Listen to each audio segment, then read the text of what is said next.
Tonight's contest is presented by Sholo Ford on the east end of the Deuce. Also brought to you in part by Jason Whiting and the Mahoney Group.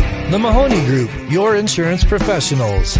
Mountain Mobile Auto Glass. For the best in auto tint, think Mountain Mobile Auto Glass.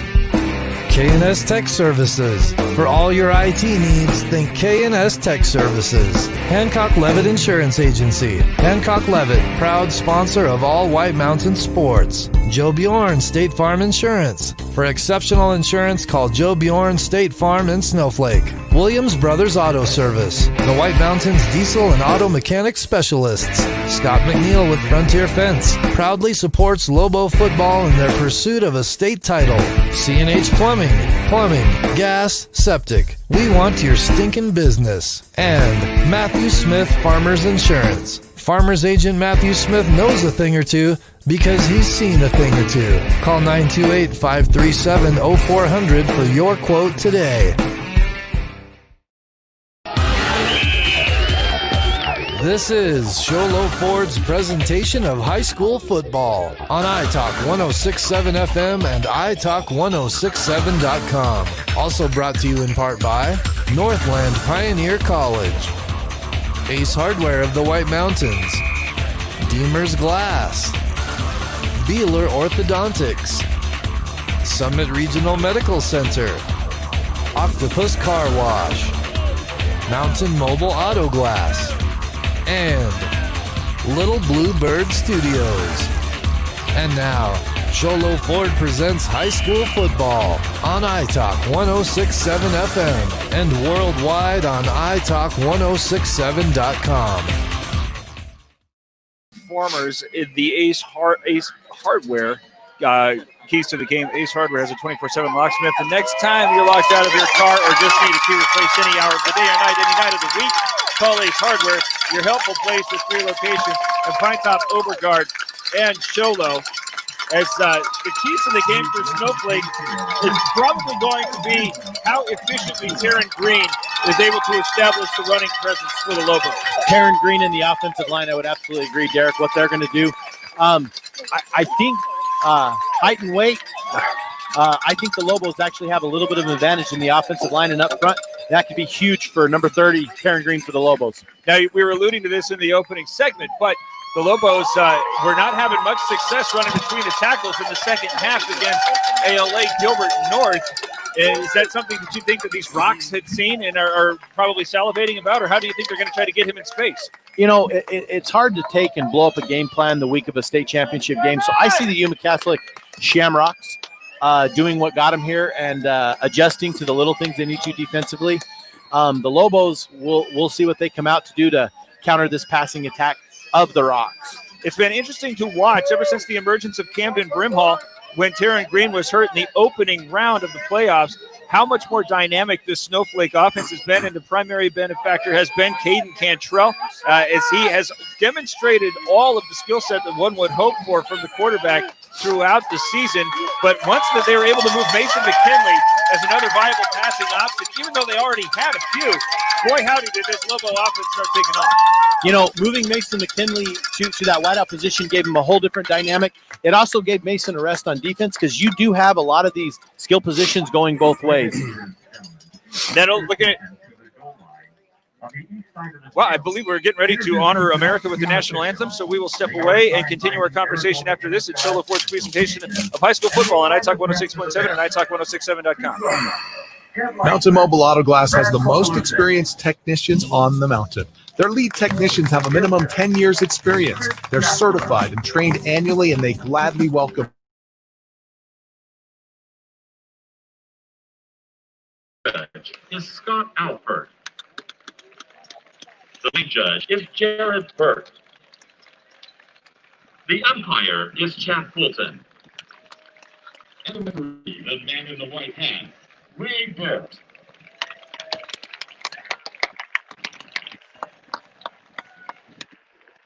Sideline for national anthem.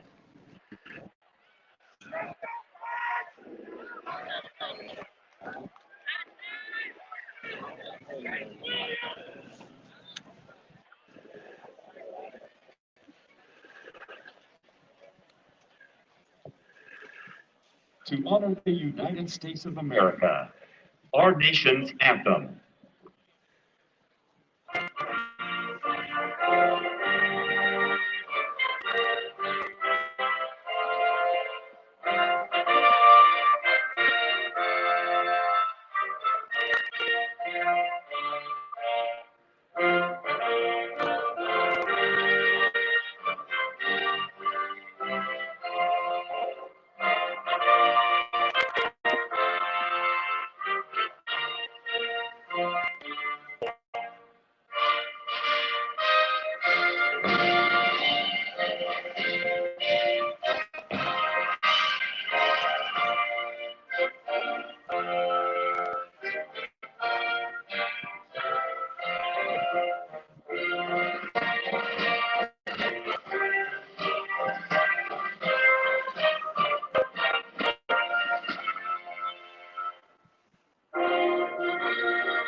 We've got to take a moment and take a look at the Yuma Catholic Shamrocks, especially Richard Stallworth, who's going to be going under center on the season. He's averaging almost 400 yards of passing offense, 378, but almost 400 sounds so much more powerful as the Lobos just had a really hard time defending the flat in the semifinal. They did give up that 360 unofficial yards last week that we didn't get a exact number on, but Derek, it is a week later, and they know the threat. I don't think they understood the threat that ALA Gilbert was going to present. They did win the game, however.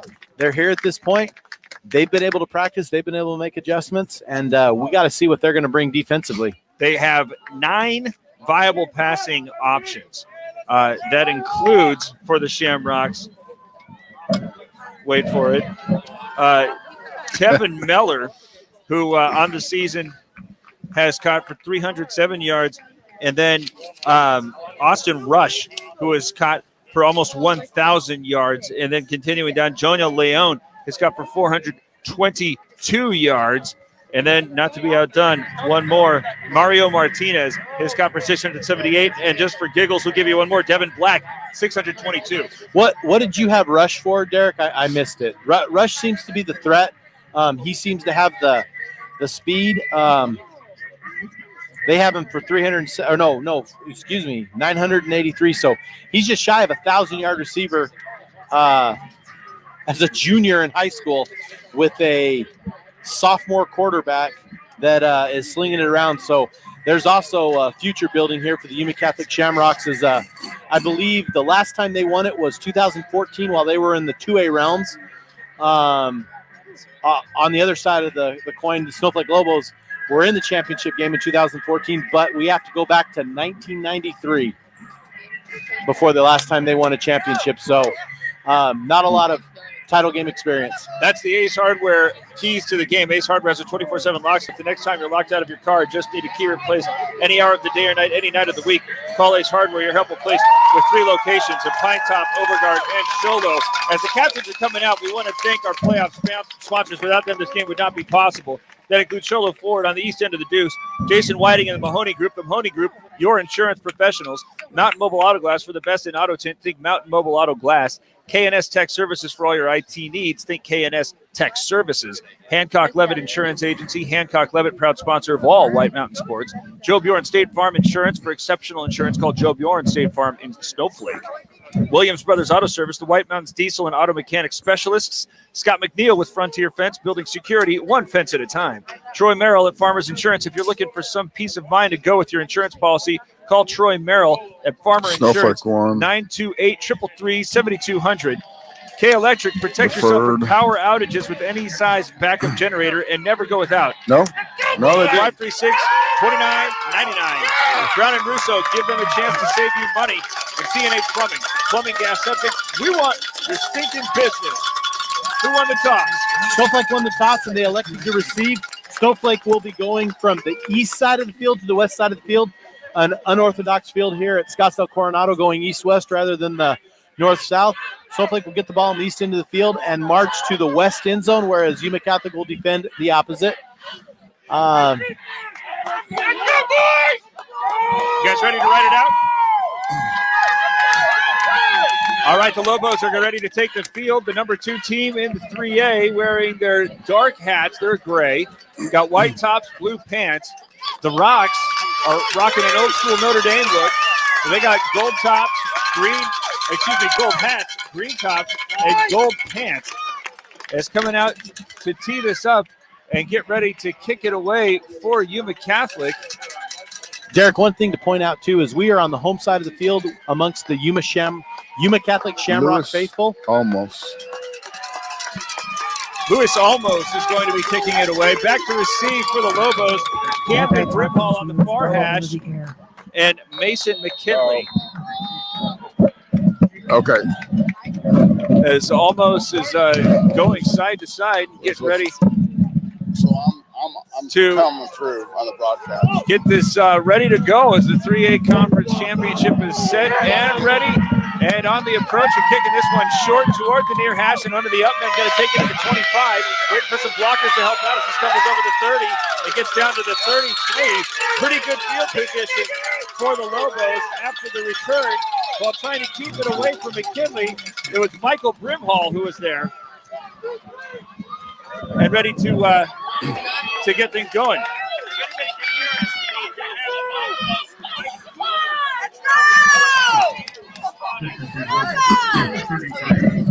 So the Lobos are going to take over here to start the ball game on the near hash at the 33. Split backs on either side of Cantrell, receivers as well on both sides of the line as the handout. No, they're going to go throwing it out to Bob, who catches it at the 35, gets stopped at the 40, but has a good strong run to get it over to the 41 in a gain of 8.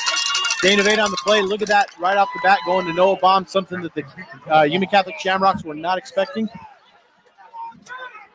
So second down, they're going to call it 2.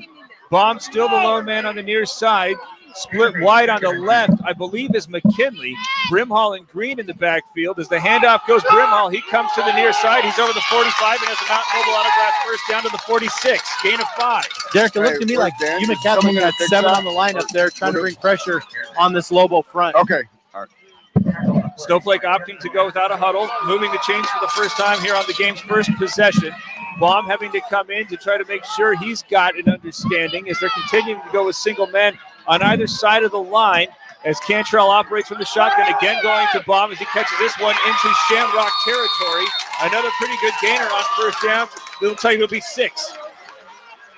I believe it was number 11, Johnson, coming up for the Yuma Catholic Shamrocks to make that hit on Baum. However, Derek, that's a gain of 6 minimum on that play. Second down, they're calling it 4 as there's no score, but the Lobos already into rock territory as they continue to opt to go without a huddle. They still have one man on either side of the line. Now McKinley is in the slot. Cantrell from the shotgun. Give is to Green. Goes to the left. He's over the 45, down to the 43, and a Mountain Mobile Auto Glass first down.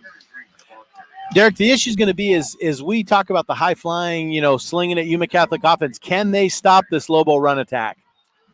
Thus far, they're running for big chunks per carry as there's now 10.5 minutes to go. This is the ball game's first possession, playing for the 3A Conference Championship. The Lobos won the toss and received and are now down to the Yuma Catholic 44. I guess they pulled the yard back off of that spot as they continue to go with this bunched up set with an extra blocker on the line. Cantrell from the gun again goes Green, again going to the left, accelerates over the 40 and is stumbling down to the 39. Another big gain on first down, this time of 5 yards. Taryn Green doing what he does best, but the Lobos are getting 5 yards a carry, 6 yards a carry. It's going to be a long night for the Rocks if they cannot figure out a way to stop this. Clock tipping under 10 minutes. Still with a receiver on either side. This time they fake the give to Brimhall. Cantrell trying to go toward Baum, who is very obviously held. But they're going to say that it's an incomplete pass. They had an extended arm filled with jersey and no flag. As Noah Baum cut back here to the near sidelines, it looked like he was running in place because the back of his jersey was somebody had a fistful of it, Derek. Wow. He was definitely right to motion, the universal motion to throw the flag. So it'll be 3rd down and 5 after the blown no call. This time Tripp's going to the far side of the field, bomb and single coverage on the right. Cantrell from the gun with time. Now going to the far side of the floor where he's got McKinley caught over the 35. Oh, he stepped out of bounds at the 36. So decision time for Snowflake after the terrible no call. You got to go for it, Derek. This is a situation where you got to go. You're in territory. You've done well. You've got 5 yards a carry other than the incomplete pass. Lobos give it to Green here, and first time bombs moving to the left of the line. 4th and 2. Clock stop, 9:38 to go in the first quarter. It's Snowflake Lobos' first drive and the first big decision here for Coach Solomon. They still are opting to go without a huddle. Brimhall and Green are going to be on either side of Cantrell. The shot clock or the play clock is down to 5. You got to hurry. Now it's stopped at 5. Now it's down to 1, and they did not get it off. You know, Derek, one thing here at Scottsdale Coronados, we do have play clocks. We do have the vantage, and it looks like the white hat is waving that off, and the Lobos are going to get another chance at that play. They called timeout. They're calling timeout. Well, it looks like the play clock is going every 4 seconds. So it'll stop and hold at 5, and if you glance up and look and think you got 5 seconds, well, you're not going to be correct. You mean to tell me that they're having technical difficulties on a championship game? Yes, I didn't use those words, so I'm not going to back away from that claim. Well, technology's great when it works. Derek, I'm impressed with the Lobos on this opening drive. They got a 4th and called a long 2 here, and they were just chunking, and then that obvious, we feel, no call. Yes, but, no, there's no coming question out about that. And there was, again, an extended arm with jersey that was being pulled. I'm not sure how 3 different officials had missed that one, and that's turning right now to be a pretty big play in this drive. Well, I don't see this front being able to stop the Lobos through the tackles.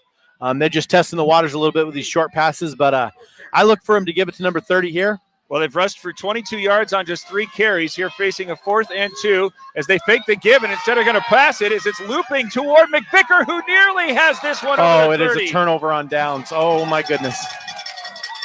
Well, an interesting decision there made by the Snowflake sideline, as they're going to hand it off to the high-powered Yuma Catholic offense without any points to show for it. And again, there was a controversial flag that was not thrown, though quite obviously should have been.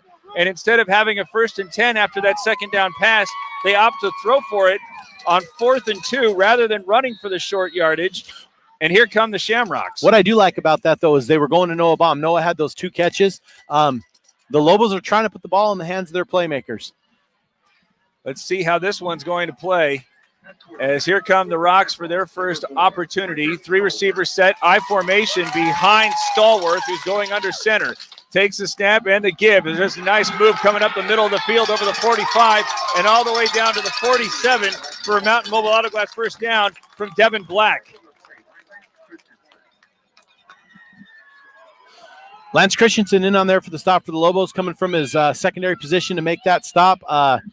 Not a good way to start out, but at the same time, Derek, the Lobos passing on the first play and Yuma Catholic running on the first play. A little bit of a surprise. A little bit of a catching off guard there. Well, they come out in the I formation, but now a little thing I think most people are more accustomed to seeing from the Rocks is here's a shotgun set for Stallworth, split backs on either side. Takes the snap, drops back, now moving the pocket to the left. Still got his foot downfield. There's a flag thrown as the pass is caught at the 35, but this one's coming back.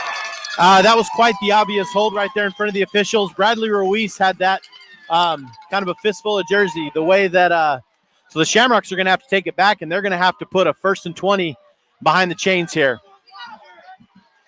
So Ruiz, who's the big load or one of the big loads for the Lobos up front, and that is a pretty decided size advantage that the Lobos have. You know, Derek, as Bradley Ruiz turned, he was actually getting held from behind, and they were trying to keep him from going. We do want to point out, however, that Stallworth dropped that ball into one of his receivers in perfect fashion. Yeah, that was, dare I say, a pro look. As it's 1st and 20, no score, less than 9 minutes to play here in the first quarter. Stallworth this time with 3 receivers coming to the near side. A little bit of pressure shown by the Lobos, so they're going to drop it off and nearly juggled and eventually incomplete, but very close to being a lateral pass. As we look here, Derek, it brings up a second down, but the holding was so far behind, and that's what you run into a little bit of problems here. Is that backed him up? So we've got a second and extremely long, and they ran that short pass, and so Yuma Catholic coming out put themselves way behind the chains. Second down. They're calling it 27. That hold was a spot foul. They got to get it all the way over the 45 in Snowflake territory for a first down. Got one receiver on the right. Trips coming to the near side. Stallworth from the shotgun as he drops back. Short drop looking now toward the near sideline where there's again a pretty good demonstration of arm power there from Stallworth. But he overthrows everybody and it falls incomplete. You know, that's going to put him at a 3rd and 27 here, very far behind the chains. But you got to point out that there was very little effort put into Stallworth to throw that ball down the field. And he put that ball, about 30 yards without a lot of effort. 25 yards without a lot of effort.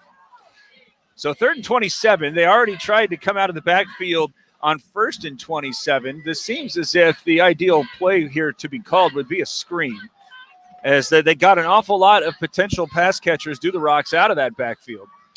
Derek, how much of it here is championship game jitters between these two teams right now? Oh, I'd say it's probably significant. As Stallworth now working from the shotgun, and this play clock now ticks to 0. And again, I think this is in large part because it is got some weird 4-second delay before it changes numbers. You know, Derek, as you go through the season, you're not used to having these play clocks, and sometimes I think that 40-second clock might get a little pushed forward, just letting the game flow. But there's no doubt here as these clocks tick down that was, a false start or clock was ticking down to 0. So now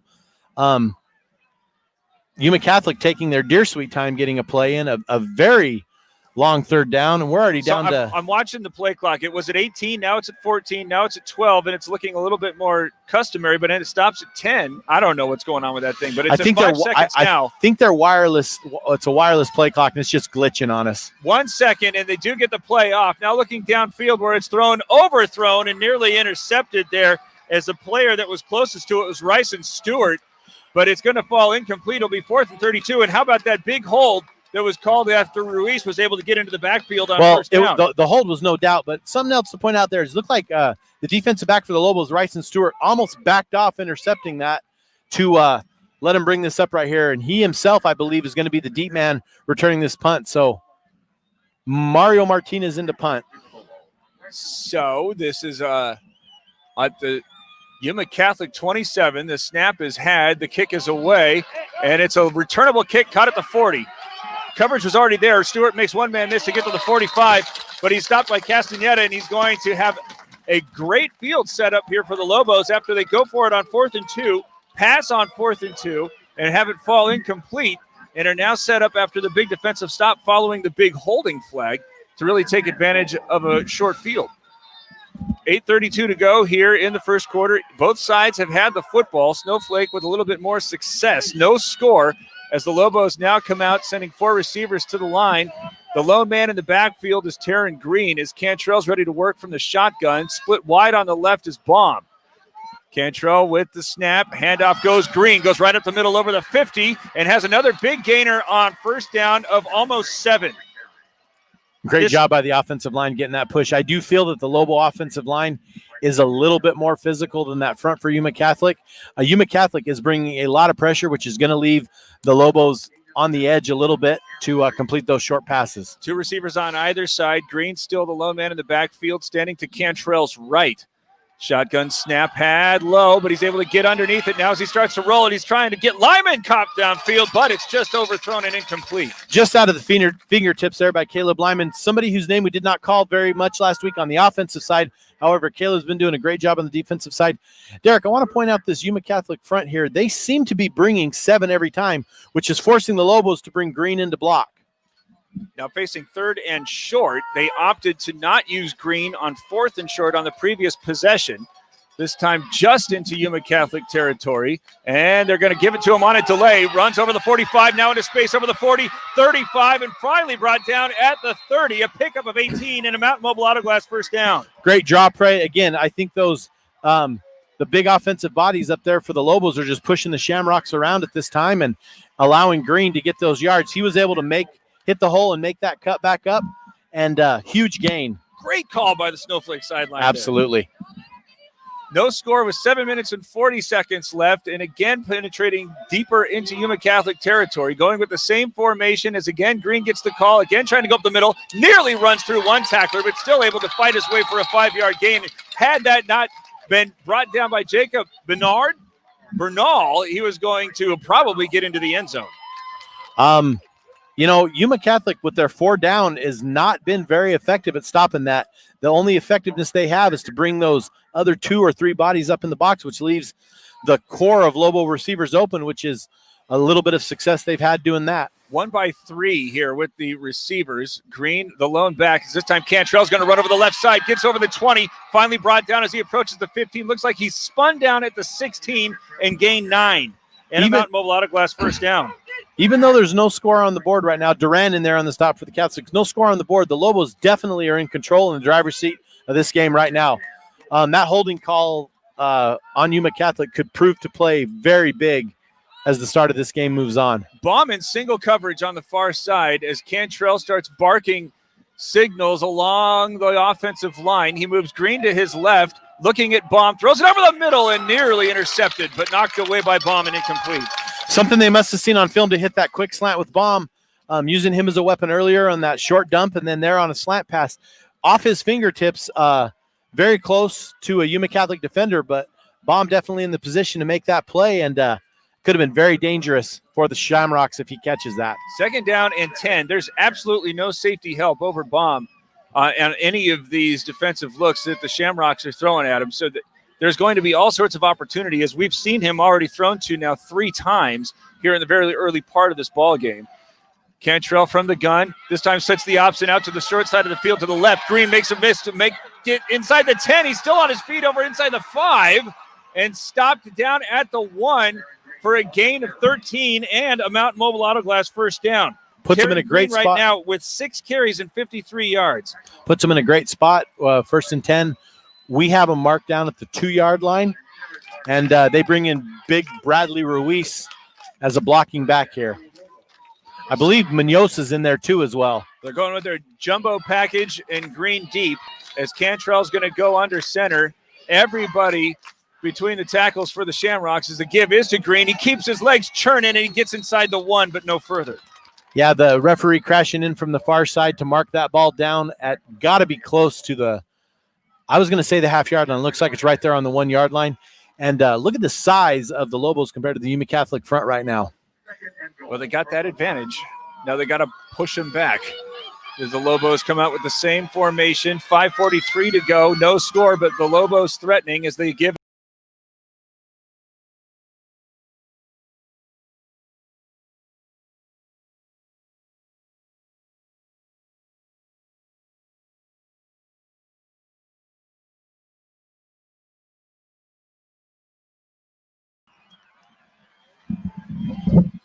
That drive goes 45 yards, and the Lobos with Crockett out to attempt the extra point with 5:36 remaining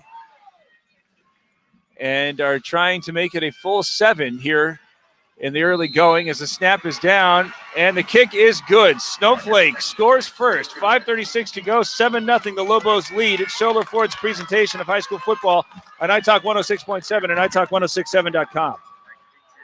Need hats, shirts, or jackets embroidered with your logo? Get custom embroidered products from Little Bluebird Studios. That's right, the company that does the best.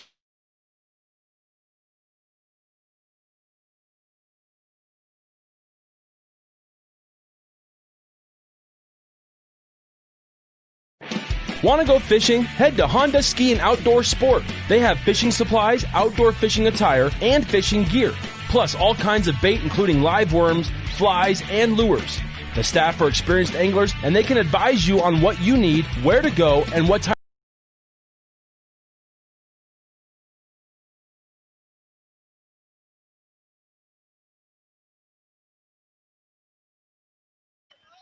As there's 2 capable playmakers awaiting. Let's see what Crockett tries to do with it. As he kicks it low, it squibs, a couple of hops, and will eventually taken by Leon at the 15. Starts running to his right, now cuts it up, and he's in some space over the 35.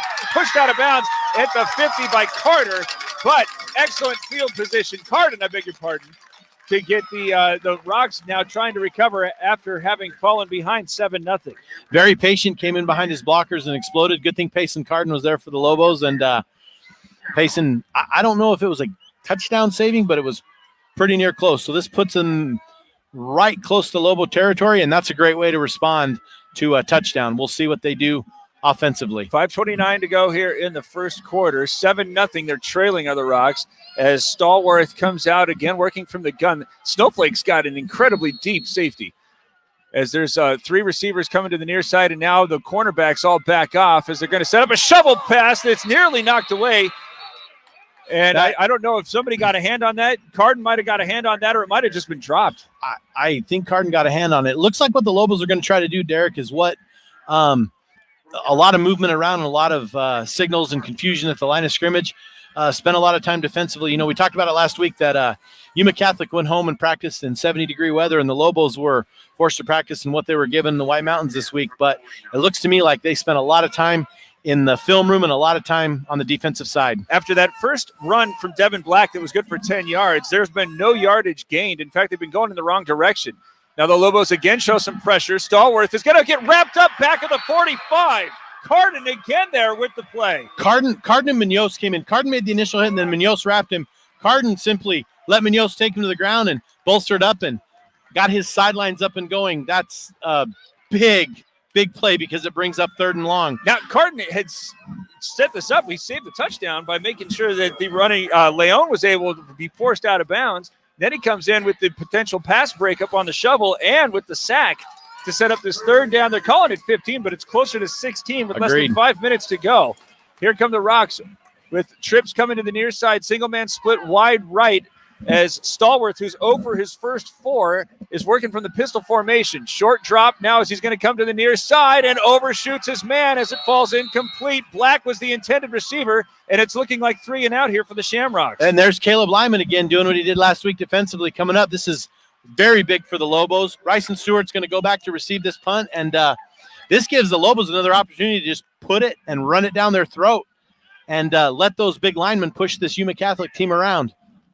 Stewart is walking back to his 15 as Martinez is going to be kicking this on 4th and 15, though we're pretty close to midfield as they're taking their time, but they still got lots of time to work with. 9 seconds on the play clock. High snap brought down. Kick is away. It's again low and returnable, but it will bounce at the 25. Stewart takes it on a clean hop at the 15, looking for some blocking help. Huge block in the back is ignored.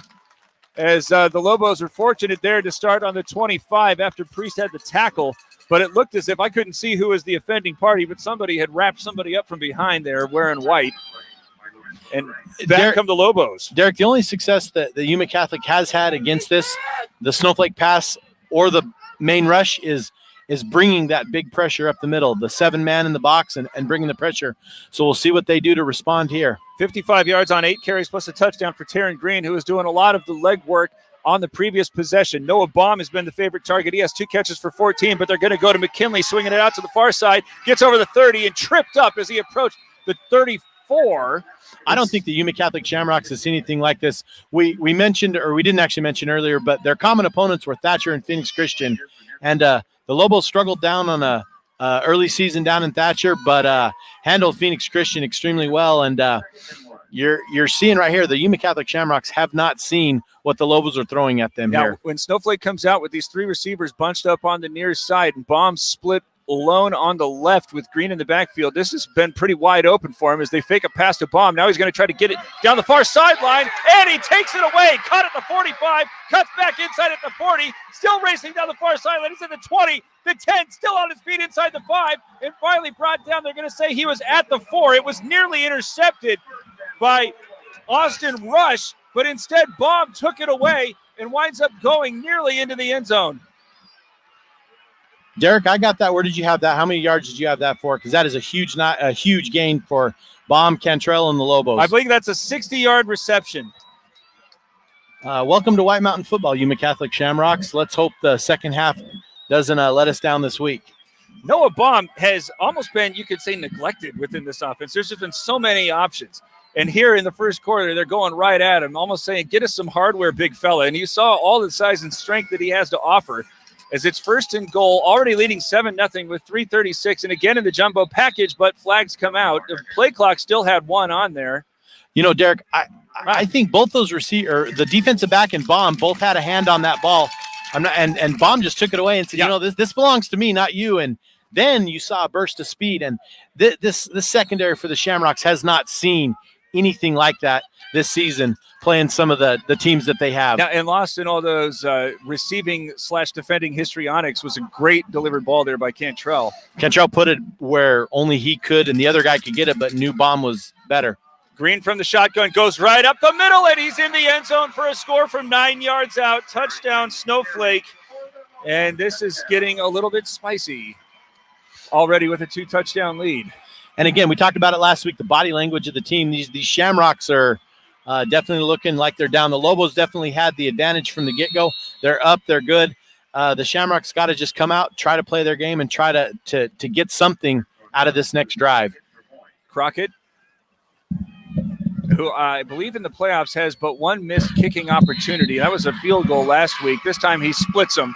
Make it 14-0 with 3 minutes and 32 seconds after the Lobos go 75 yards in just a few plays.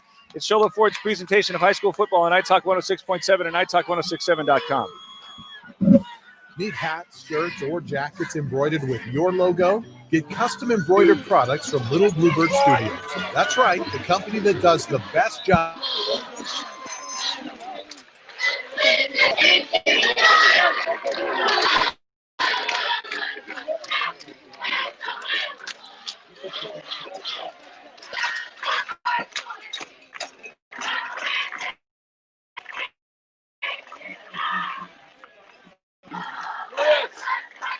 Ready.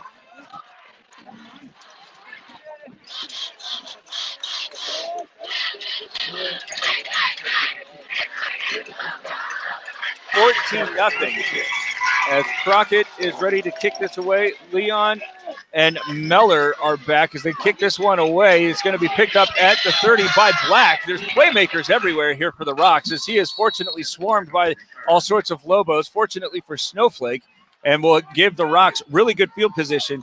Richard Stallworth, who averages 378 yards per game, is 0 for his first 5, but he had one nifty pass that was dropped in that would have gone for about a 25-yard gain. Instead was negated by a holding flag, and that was just the beginning of sorrows for the Yuma Catholic Shamrocks because since then they have not been able to gain any yards. So coming out with 2 receivers on either side, Stallworth has Black behind him from the shotgun, give to Black, and he is met at the line, and just holding on to him is Big Munoz. Negative yardage on that carry, still looking for their first positive output since that passing play was pulled off the ledger because of the holding flag. I don't know if Yuma Catholic watched the film of the ALA Gilbert game last week that these Lobos played against and not realize that Bradley Ruiz and Tony Munoz are a force to be reckoned with. They are extremely large young men, but they're also very athletic. And, you know, if Yuma Catholic wants to keep running into them, great, because the Lobos are going to take the gold ball home very quickly tonight if they can't figure this out. 2nd and 11. Split backs now surrounding Stallworth. 2 receivers going out wide right, looking in that direction after the shotgun snap. Now coming back to the left, and it's going to be brought down after a leaping effort. Martinez is going to bring down at the Snowflake 41. Pickup of 22 yards on the first completion from Stallworth and a Mountain Mobile Auto Glass first down. Yeah, I think they found it there. I do want to credit the Lobos pass rush. Stallworth stepped up in that pocket and made that throw, but the pass rush was on him. Big Payson Carden at defensive end, Ruiz.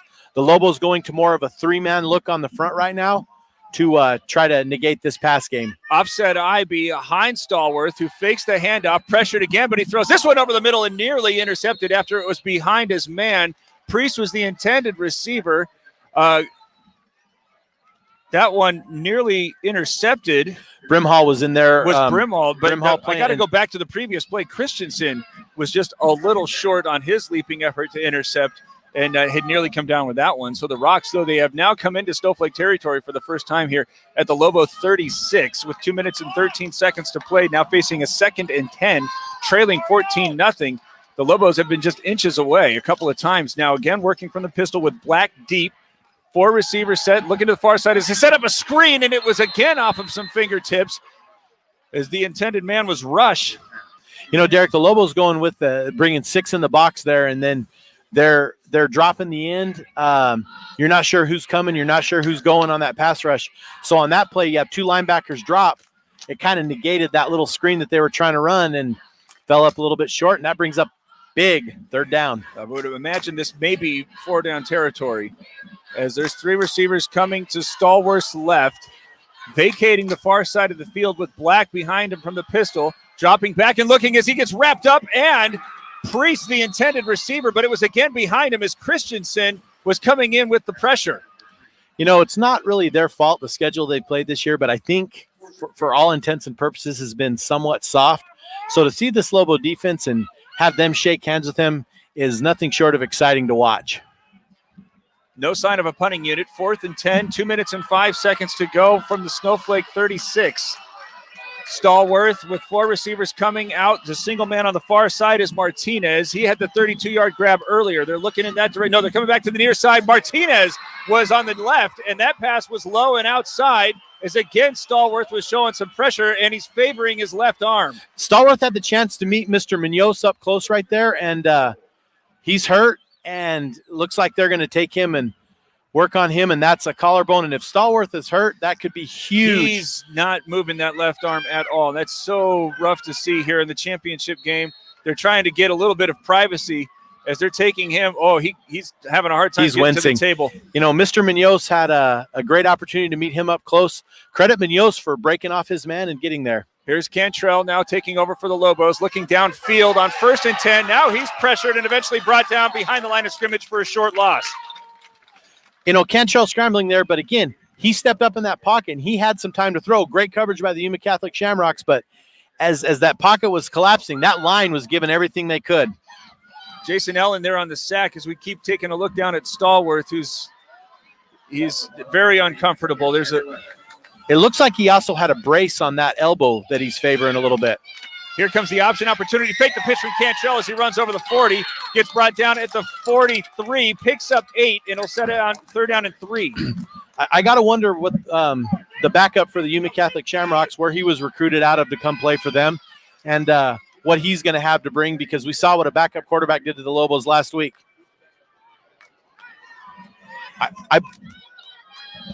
Minute and 6 seconds here in the first quarter. 14-0 Snowflake leading and facing another 3rd down as Cantrell wants to keep this one again. Steps away from a tackler to get over the 35. Puts the ball down. I think he's going to fumble for a first down.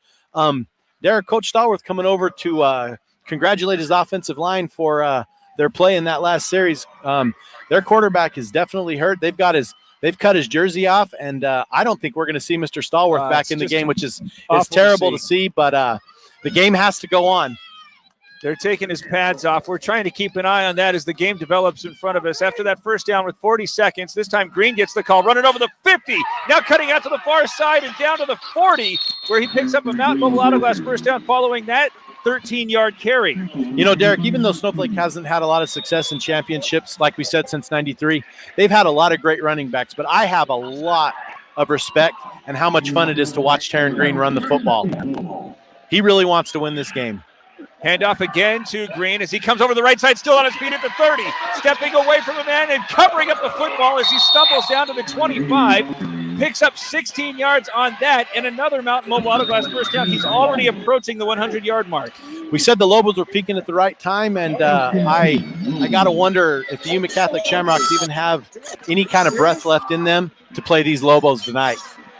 They're going to allow the clock to run out on the first quarter. It has been all Snowflake here as the Lobos lead 14-0 with 3 quarters remaining in this 3A conference. I wasn't being disrespectful. Wasn't being disrespectful.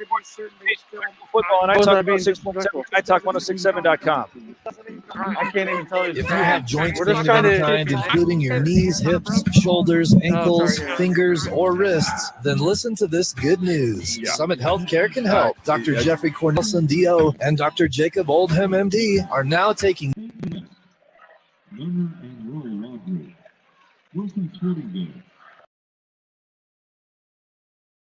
537-6700 and schedule your appointment now. 928-537-6700.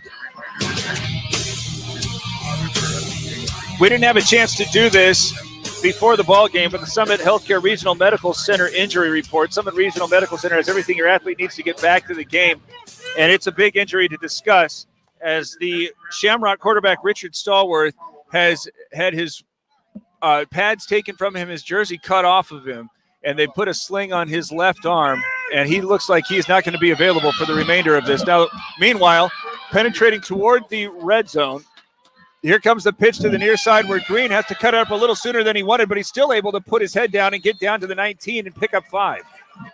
Derek, we just got word from the sideline that they're pretty sure it's a broken collarbone on Stallworth, and that's a nasty injury. We hope the young man can come back next year and,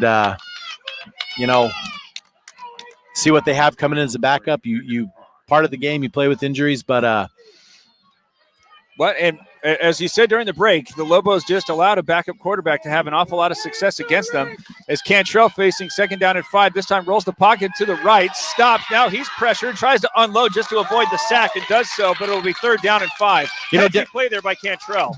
Derek, that's what I was just going to say. Is the beginning of the year, I don't know if Cantrell makes that play, but he's matured so much, and his team is peaking so well at the right time that he had the notion to see that receiver and get that ball there to avoid the sack and give the Lobos another opportunity to put it in the end zone here. Now, this is a big play for the Rock defense because if Yuma Catholic is able to force a field goal try, it's going to feel like a pretty big win. Watching their quarterback right now getting iced up in a sling while they're trying to just minimize the damage here on the 20-yard line. Cantrell wants to start the option going to the right side, but this time Yuma Catholic was ready for it as Green is having a hard time getting back to the line of scrimmage and will be dropped for a short loss. Still took more than a few bodies to bring down Taryn Green. Taryn Green is just a fun running back to watch. Marquez in there on the stop on Green. Green, the Lobos are sure mixing it up really well right now. I'm really enjoying the play calling and the plays coming from the sidelines to give this team an advantage. Whereas you look at Yuma Catholic over here, they've got 2 guys on the tables, and it could be a long night coming for them. Crockett is going to kick this from the far hash. The righty is going to have the opportunity to pull this one a bit, as this would be good from 38 yards out. As the snap is down, it's blocked. Martinez gets there to put some hands on it, as there is a huge potential momentum swing as the Shamrocks will be playing without their quarterback. But they just got a huge win from their special teams play. You know, that Crockett did kick that ball a little low, but it looked like there was just enough pressure came through the middle where they were able to block it. It looks like it is – Derek, I do not have a number on the backup quarterback. We had said 7 and we said 31. So coming in, Logan Rush. Quarterback is Logan Rush. Sophomore as well.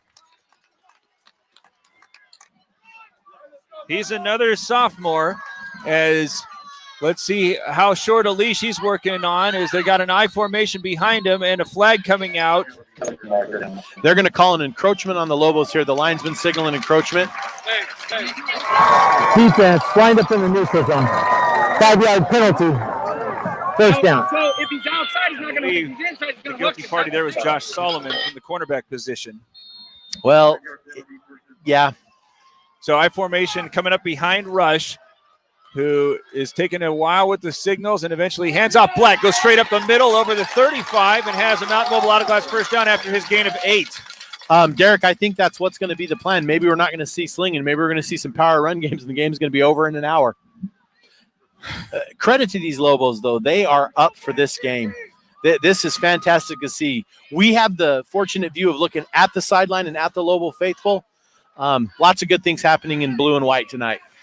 1st and 10 from the Yuma Catholic 37-yard line. Still going with the I formation in Black deep, as this time Rush is going to drop back. Look to the far side where he overthrows, and it falls incomplete as the pass was intended for Priest, but instead will come into a 2nd and long situation with Rush there missing on his first. Incidentally, this high-powered Yuma Catholic offense thus far has only completed 1 pass, but let's go back to the first possession for the Shamrocks. Looked like it was going to be at least a 25-yard gain, but Bradley Ruiz was held, and that really changed the entire complexion of that first quarter. Derek, I think that might have been the momentum shift in the game. That could be our which of our sponsors do we have that play for? The holding? No, the play. I don't know. We'll talk I hope about it's a chiropractor. There's a 3-receiver set with a man coming in motion behind the line. That's Milor, but instead the give goes to Black as he is running right up the gut again and takes a man for a ride down to the 49 and a Mountain Mobile Auto Glass first down. Derek, the Yuma Catholic Shamrocks giving the Lobos a little bit of dose of what they saw on film from them. He's gone twice up the middle for, I'm thinking, about 23 yards, if I'm not mistaken, in the last 4 plays. Yes. He's got 39 now on 4 carries, and they've all come just running straight up the middle. As Milor is coming off of the field here with, again, the backup quarterback and Logan Rush out there. Stallworth iced and holding his left arm in a sling after the report, at least initially, is a broken collarbone. Receivers on either side, 2 of them coming to the right as Rush is under center. Black is the lone man back as he gets the call, but now he's nearly met in the backfield. Instead, cuts it to the left. Now he's in the open field over the 35 and finally brought down at the 34 for a Mountain Mobile Auto Glass first down and a pickup of 19. Derek, I understand Black's given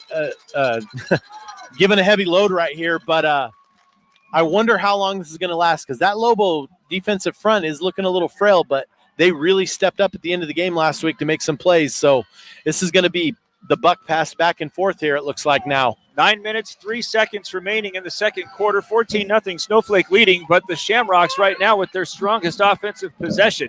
I formation still with Black deep, receivers on either side, and a tight end on the line as they fake the handoff to Black. Rush rolling to his right, now looking upfield where he's going to try to drop this off, but it's overthrown and incomplete. And Derek, one can't wonder right there as Rush dropped that ball if Stallworth, healthy, is able to make that play because Rush, I believe, is generally one of their wideouts that's been called upon huge this season. So make it 2nd down and 10. This is roughly the same part of the field where the Rocks' previous drive culminated with an empty try on 4th down. So you're thinking that this is probably going to involve another 3 cracks. Were you surprised to see a pass there, Derek? No. I mean, they got him set up as Black is set deep again in the I formation. Now a couple of Lobos crowding the line of scrimmage as they turn and give to Black, again cutting this one to the left, spinning away from a man for a moment, but finally brought down after a 2-yard gain. It's going to be 3rd and about 7 here, and I think you got to figure that you're in 3-down territory. The Yuma Catholic kicker starting to pick up his reps. Derek, the Lobos going with what they call their renegade front right now. It's something they've come up with over the last few years to really try to confuse the defense. And as they run that, they're able to make the stop on Rush and, put him a little bit behind the chains here. Got him at the 31 now as Milor is going to be the deep back. Black comes out with 3 other, or to set up a little triad as Rush is working from the shotgun, sets a pass that's going to be had by Leon. Now he's trying to set up another pass that is going to be deflected, but still have a way to get out to the 20, but a flag comes out. Milor caught that. Derek, I think there were 2 linemen that were not in the appropriate spot behind the line of scrimmage. There was 2 linemen extremely far down that field, and that linesman, and I believe the umpire caught that. I think this is coming back. Let's see what the referee has to say. Well, the Rocks are expecting it. Is that a legal forward pass? Legal forward pass. Well, the first pass certainly was a lateral. I don't know what's going on. I don't know, but I'm sure that it will be asked and questioned upon the sideline. There were 2 illegal forward passes on the play on the offense. Illegal forward pass, 5-yard penalty, loss of down, 4th down. I'm not sure how that's going to be explained. There's already been one controversial flag not thrown on Snowflake's first possession. This time they throw the flag, but that looked like it was definitely going backwards. From our vantage point, it definitely looked like that was the case, but the call's been made, and we look like we're in a punt formation here. Well, it's 4th and 13. It doesn't look like the Lobos are completely buying it, as Stewart is not necessarily that far back. In fact, this looks like it's a defensive set here for the Lobos, as Martinez is going to kick it away potentially. The Rocks, to their credit, don't look like they're trying to deceive anybody. Oh, now he's running, and he comes back and throws a pass over up to 40. He's got to get all the way down to the 20. Oh, he's out of bounds. And he might not have it. Lobos ball. That's going to be Lobos ball. It's right at the yard marker. Derek, it looked like they shifted a little bit on that offensive line, like they didn't know what they were doing and caused some confusion.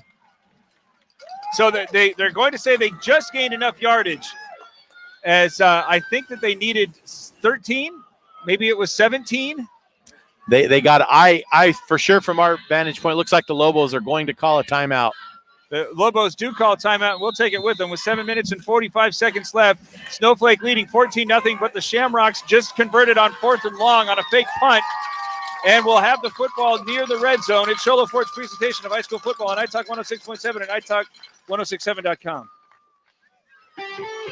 Want to buy the #1 selling truck in America for over 41 years? Want to buy a vehicle with a lifetime engine warranty? Want to get the At best? Summit Healthcare, you'll find a level of care you might not expect from a rural hospital. We've recently received 5 stars from CMS, a prestigious ranking that less than 5% of facilities in Arizona earned.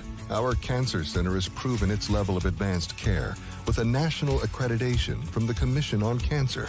And we continue to add more doctors and services so that you don't have to leave the mountain to find the care you need. At Summit Healthcare, we're elevating care here at home. They threw right into them and still were able to gain big yardage to get the conversion. So the Rocks still have the football, 1st and 10, trailing 14-0 on the Snowflake 23-yard line. Rush, who's in for the injured Stallworth, is working from the shotgun, and he's pressured, runs up the middle, but he's going to be brought down by Ruiz. The fans in front of us, I think, want a horse collar, but that was all jersey.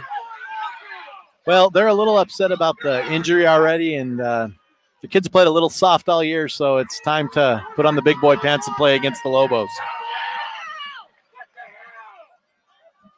I think that they wanted a horse collar there, but it did not seem as if he had his hand inside the pads, which is what necessitates that flag. So now facing 2nd down and 12. Rush working from the shotgun, and I believe that's Black. No, it's not, but he's going to drop back and not go in that direction. Now he's going to try to run with it, and again brought down by Ruiz, again behind the line of scrimmage, this time for a loss of 2. You know, I actually had a chance to talk to Bradley Ruiz this week, and Bradley Ruiz was so excited to play this game, and he was so looking forward to getting a chance to get at this offensive line of Yuma Catholic. Great young man right there, making a very athletic play and bringing up a 3rd and long.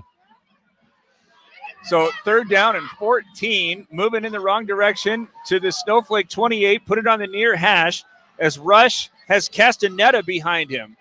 3 receivers going out wide left. Single man on the near side is Martinez. The snap is high. He's having a hard time getting down on it and ends up just having the deck as Noah Baum was there pressuring after the snap just kind of went over his head.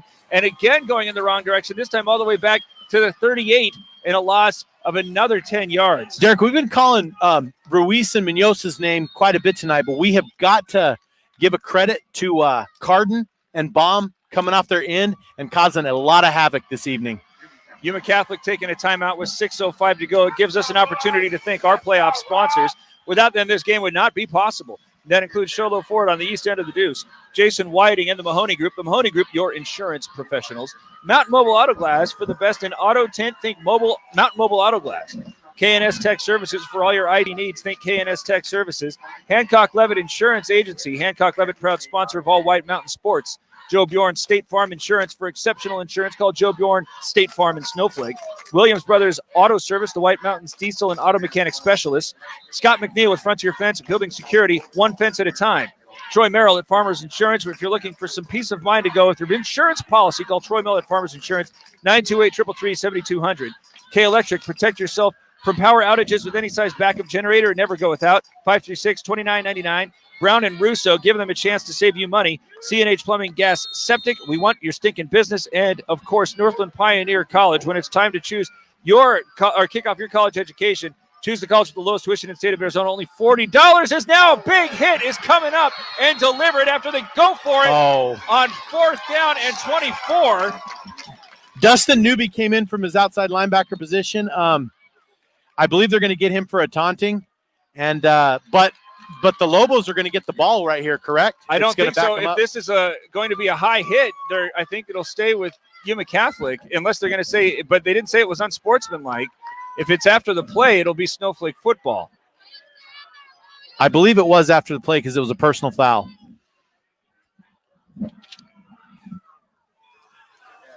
Yeah, they're saying it was a high hit, but they're saying the down remains 4th. So they're going to get a chance to do this again. Newby came from out and absolutely crushed it. I think Newby might have been okay, but the taunt after got him. But although they did say it hit him in the helmet. It hit him in the head.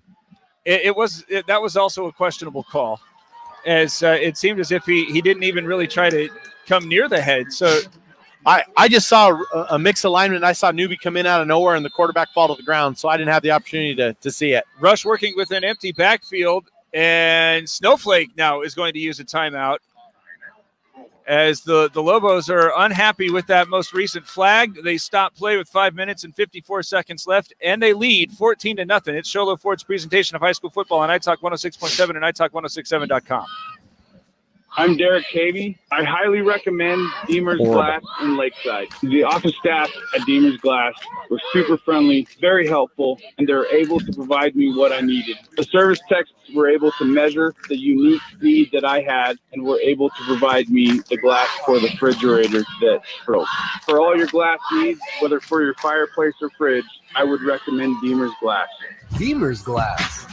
Call 1-888-GLASSMAN. Yuma Catholic has already gone for it once on this drive on 4th and long, and this time it doesn't seem as if there's any feint toward punting. Got to give a shout out to the Snowflake and Yuma Catholic faithful. They sold their ticket allotments out in a matter of minutes, as each side was allowed 450, and each side is bunched up right around midfield. So social distancing is not occurring, as Rush is working from the shotgun. 5 receiver set. Snowflake again looking to show some pressure as they throw this one over the top, and incomplete, as the intended receiver was Black. But out there with the backup quarterback, as Stallworth, at least the early indication is he has broken his collarbone, is not available.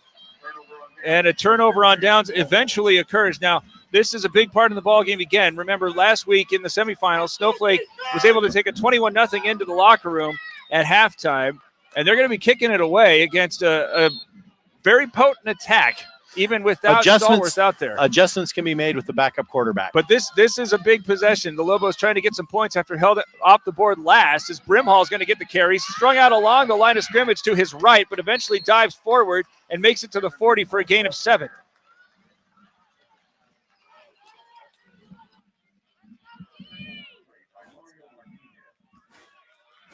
.5:35 to go. 14-0. The Lobos lead after that big first down run, trying to use some clock, you'd think, as Brimhall gets another one, trying to run to the right side, but picks up a yard. Derek, the thing here that the Lobos cannot do is they cannot let Yuma Catholic have any kind of momentum or emotion. The Lobos are playing on a lot of emotion right now, and Yuma Catholic's starting to get a little bit back. You saw a little bit of it on that play right there. So it'll be 3rd down and 2, as the Lobos again going without a huddle. Everybody checking the wristband. Baum is coming out wide to the left with McKinley on the right. Brimhall and Green going left to right on either side of Cantrell, where they fake the handoff to Brimhall. Give it to Green. I think that just took too much time to develop, as Castanet is the first one there. They're going to blow the play dead. They're going to blow the play dead. The Lobos had that late surge. The linesman on this side, I think, coming up when his momentum is stopped, a great job of spotting, and this is going to be a huge coaching decision right here for the Lobos. I think with the momentum and the way things are going, I think they have a great opportunity to go for it right here and get it. And it looks to me like there's no one coming out to punt this football. Got Brimhall and Green remaining in the backfield. Cantrell looks like he's going to go under center. He's right now talking to his interior lineman, as it's 4th down and a short one. 12 seconds here on the play clock, so they got lots of time to work with, as everybody is set up, and the handoff goes to Green over the 45, still on his feet at the 50. Taking another player for a ride as he gets into Yuma Catholic territory down to the 45 and picks up 13 yards and a Mountain Mobile Auto Glass first down. Needed 3, got 13. Got to love Taryn Green running that football. I think Taryn Green is a man on a mission to bring a gold ball back to Snowflake where it belongs. Less than 4 minutes to play, 14-0. The Lobos leading here in the second quarter, converting on that 4th down to maintain possession. As this time to give goes to Brimhall, goes over the right side, and he's still on his feet as he gets to the 30, the 20, as he's still brought down from the shoestring, but he's still on his feet at the 10, and eventually into the end zone for the score as the flag comes out late.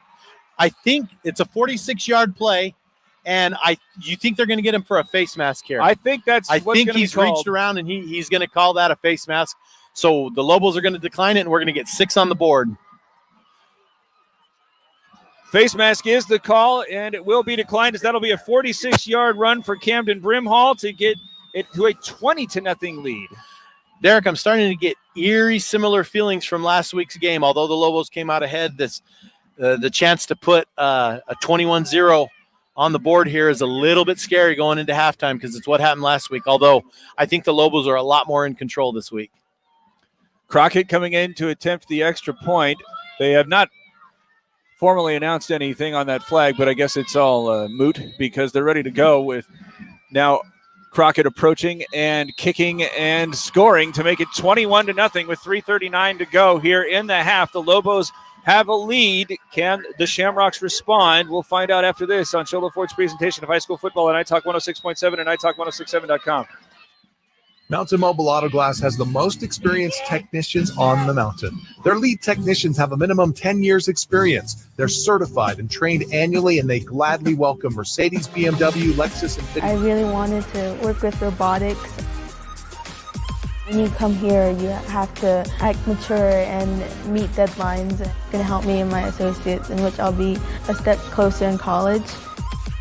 I'm going to have to apply these skills to the workforce. My ultimate career goal would be to be a mechanical engineer. MPC is transforming my life.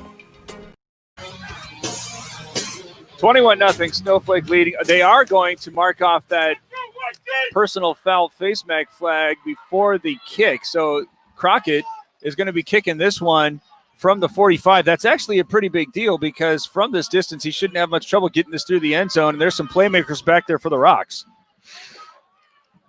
They got waiting for this one, Leon and Martinez, that are right now on the goal line. So Crockett, he really wants to make sure they don't have an opportunity, leading 21-0 as he sends this one a big boot and will go all the way through the end zone for that needed touchback. Yeah, it gives them the ball in the 20, puts them on a long field, 3:39. A lot of teams really focus on short time, what they call 2-minute drill type things. I got to think that Yuma Catholic probably hasn't done this a lot with a backup quarterback. So I do believe they have 2 timeouts. I think they're going to come out here and run the ball like they did successfully and see what they can do. Well, Stallworth went down, and the best offense for the Shamrocks has been Devin Black, who is going to go back into the backfield toward the end of that last possession. He was being split wide, and Castaneda was getting a lot of the looks. But Black back there now is Snowflake right now crowding the line with the single back formation that is going toward Black. But he is going to get met in the backfield by Ruiz, who is having quite a day. Ruiz is having a great day, and I think it's fantastic for the big senior coming in, creating that wall up front and forcing the Yuma Catholic Shamrocks to give all kinds of fits here. Loss of a yard on that play for Black. Now the Shamrocks look like they're trying to use as much clock as possible as they're trailing 21-0 and are playing without their starting quarterback. Black is going to be the back as Castaneda will stand in front of him in the I formation. Single receivers on either side of the line as Rush this time fakes the handoff. Black pressured as he starts moving to his right, but he'll be brought down by Owen Lunt. Owen Lunt comes in there for the Lobos defensive end. I think he's playing to give Noah Baum a rest. And, these Snowflake Lobos are coming out of everywhere to make these big plays on this championship night. 3rd down now and 17. As Snowflake looked as if it was really crowding the line, expecting a give to Black. And that time, credit the Rocks coaching staff for trying to find some way to work around that pressure that seemed to be about to be applied, but the Lobos just sending more players than can be blocked as Ruiz and Munoz. Well, that might be Munoz who's in there all by himself, manning the middle as he is going to go untouched, but a screen is going to be had by Black. Picks up a block at the 15, but will be brought down at the 20. They almost gained back all the yards lost on the previous 2 possessions, but it's going to be 4th and long. 4th and long, and Derek, this is a great opportunity for the Lobos to put another score on the board. I believe they have used all their timeouts, though. I still think they do what they can to try to put this in the end zone and maybe can get a little creative offensively here. Minute 45 seconds right now as Stewart is standing on his own 46. Martinez is ready to kick it away, and it's high and off the side of his foot, and will go, well, no, it's not going to make it out of bounds, and takes a huge Shamrock bounce back to the 36-yard line. Great punt. 1:28 left. The Lobos are going to have to come out here offensively and try to put one more score on, get Crockett in field goal position, although Crockett did have one blocked earlier, possibly moving it to where he needed to get in range and put another 3 on the board. Now, I think the Lobos do have one timeout remaining. So you may be correct, Eric. I have nothing written down. I'm going straight off what's in my head. They're going to have this on their own 37-yard line. The 2 backs in Camden Brimhall, he has 4 carries for 59 yards. Taryn Green, 15 carries for 111 yards. As they're going to be throwing this one with the clock running short, trying to get some players downfield. Now Cantrell's running out of time and starts moving in and out of traffic. Throws this one high to the far sideline. McKinley was the intended man.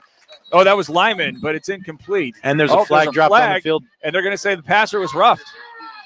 Roughing the passer is an automatic first down. That moves the Lobos ahead and puts them in a position with another 1st and 10. One of the few penalties in high school football that is an automatic first. So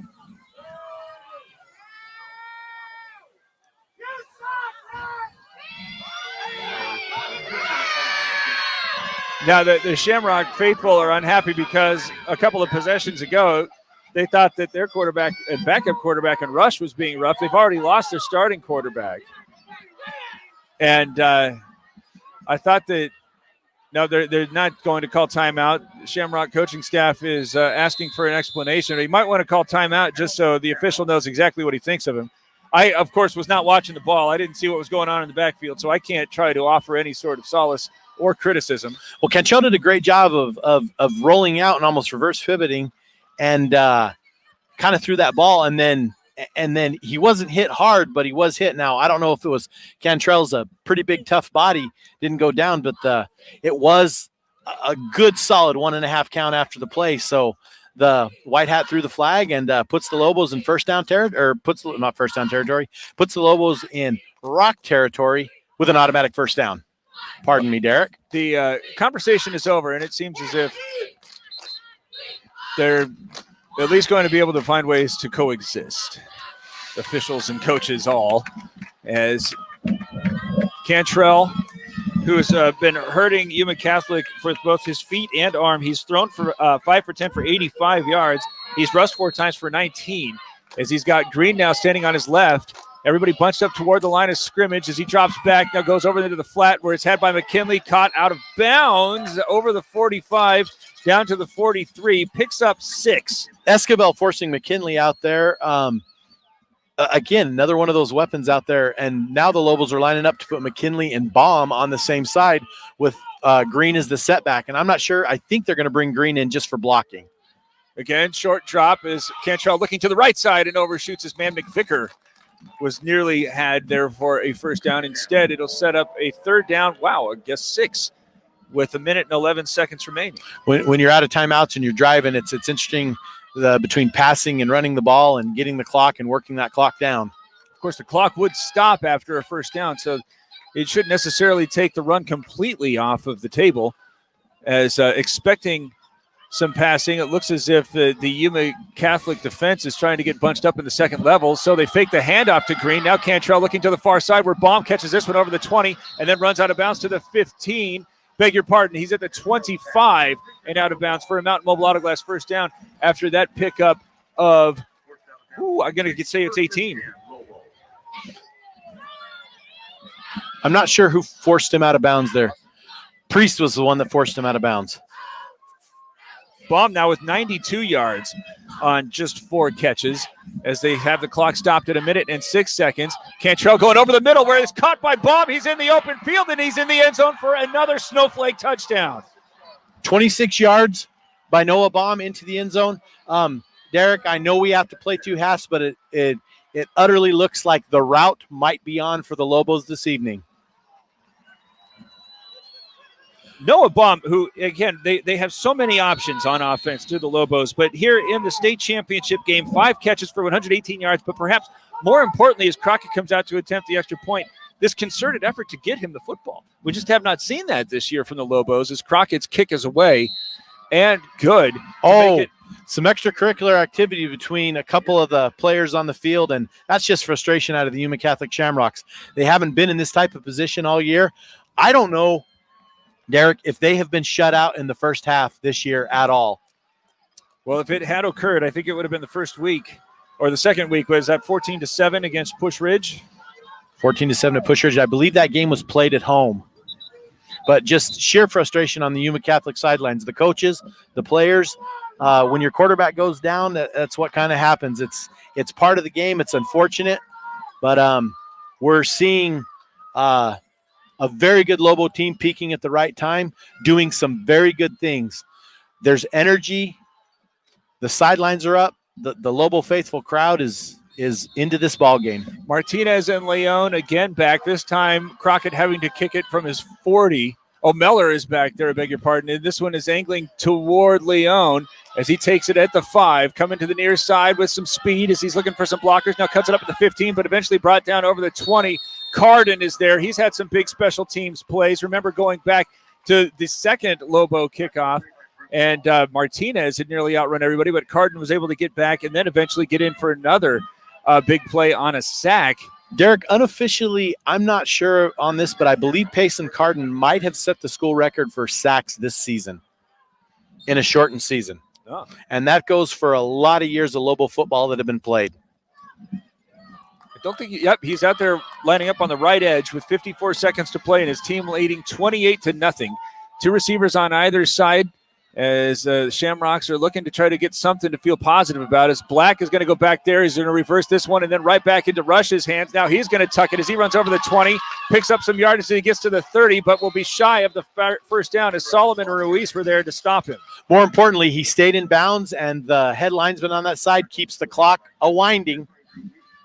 Did not get a first down, so we're going to bring up second and a short 3, long 4. The Rocks here having to go deep down the playbook, as they're playing without their quarterback in Stallworth, who at least the initial reports are he had broken his left collarbone. Saw him come off the field. He wasn't able to move that arm much at all. As now with 15 seconds left, the Lobos are going to drop a couple of safeties back deep as Rush looking to the near side. Has this one caught at the 35 by Rush, but he'll be brought down immediately. I believe they're going to get Irvin for a horse collar there, but it might have been a face mask as well. One of the two. It's going to be a personal foul, whatever it is. Personal foul, face mask it is. Derek, I think the Yuma Catholic Shamrocks are going to put themselves in a little bit of a dangerous position here where I think they're going to try to score, and this Lobo secondary is ripe for a pick, and with the way things are going, I wouldn't be surprised to have the Lobos pick it here and put it in the end zone. Well, if it's approaching the end zone, they ought to knock it down because there's only 4.7 seconds left. And I don't know if we've seen Logan Rush demonstrate an arm strength that could get it. What's going to require about 60 yards. They're going to have 2 receivers out. This might be a time for a little hook and lateral as play is going to be stopped. Oh, I thought the clock had stopped, and so did everybody with the Shamrocks, as that will be the way the first half ends. 28-0. Snowflake leading here at one half of the championship game in the books. This is Sholo Ford's presentation of high school football on iTalk 106.7 and iTalk1067.com. Tonight's contest is presented Ashley, by give us Tonight's contest is presented by Sholo Ford on the east end of the Deuce. Also brought to you in part by Jason Whiting and the Mahoney Group. The Mahoney Group, your insurance professionals. Mountain Mobile Auto Glass. For the best in auto tint, think Mountain Mobile Auto Glass. K&S Tech Services. For all your IT needs, think K&S Tech Services. Hancock Levitt Insurance Agency. Hancock Levitt, proud sponsor of all White Mountain sports. Joe Bjorn State Farm Insurance. For exceptional insurance, call Joe Bjorn State Farm in Snowflake.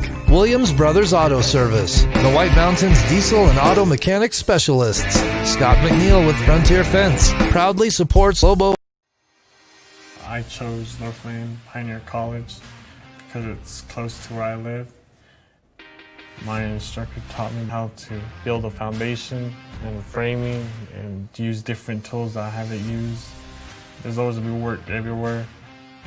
I want to get educated and start from the bottom and learn how to find myself and what I can do. NPCs transforming my life.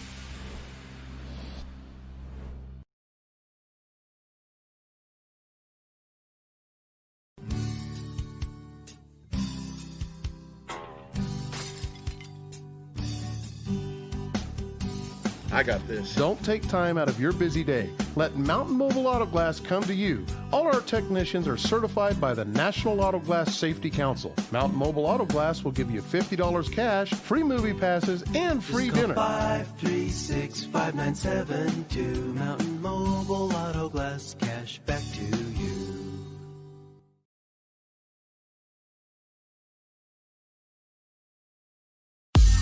Hudson's Furniture has quality furniture at affordable prices. With their newly expanded showroom, they offer furniture for every room in your home, including best home furnishings, featuring solid wood construction and a lifetime warranty. And customized orders are available to fit your individual size, color, and style. Plus, get guaranteed credit approval with 0 interest and 0 down. For the best prices on quality furniture, visit Hudson's Furniture, across from Walmart in Taylor.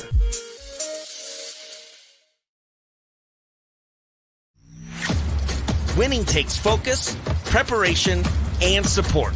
Keep focused on your dream career while saving thousands in tuition costs at Northland Pioneer College. We're here to support your goals and see you succeed. Visit npc.edu to see our programs. An academic advisor will get you on the right path to achieve your educational goals.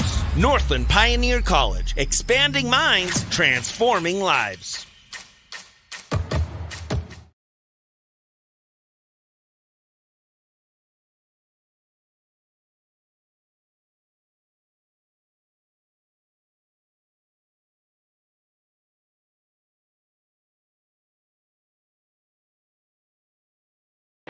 Want to go fishing? Head to Honda Ski and Outdoor Sport. They have fishing supplies, outdoor fishing attire, and fishing gear.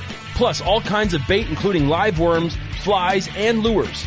The staff are experienced anglers and they can advise you on what you need, where to go, and what type of bait the fish are biting on. Plus, pick up your fishing, camping, and boat permits. When you think fishing, think Honda Ski and Outdoor Sport. Located on Highway 260, 1 mile before the casino.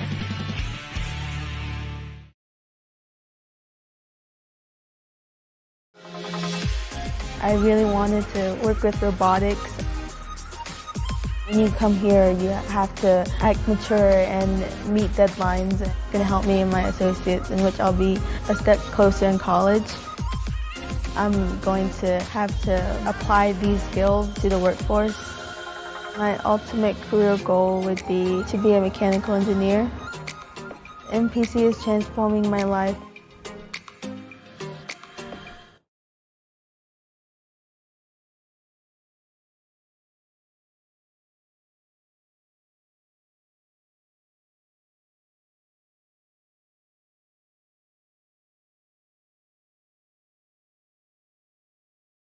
Tonight's contest is presented by Sholo Ford on the east end of the Deuce.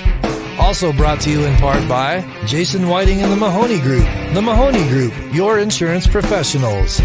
Mountain Mobile Auto Glass. For the best in auto tint, think Mountain Mobile Auto Glass.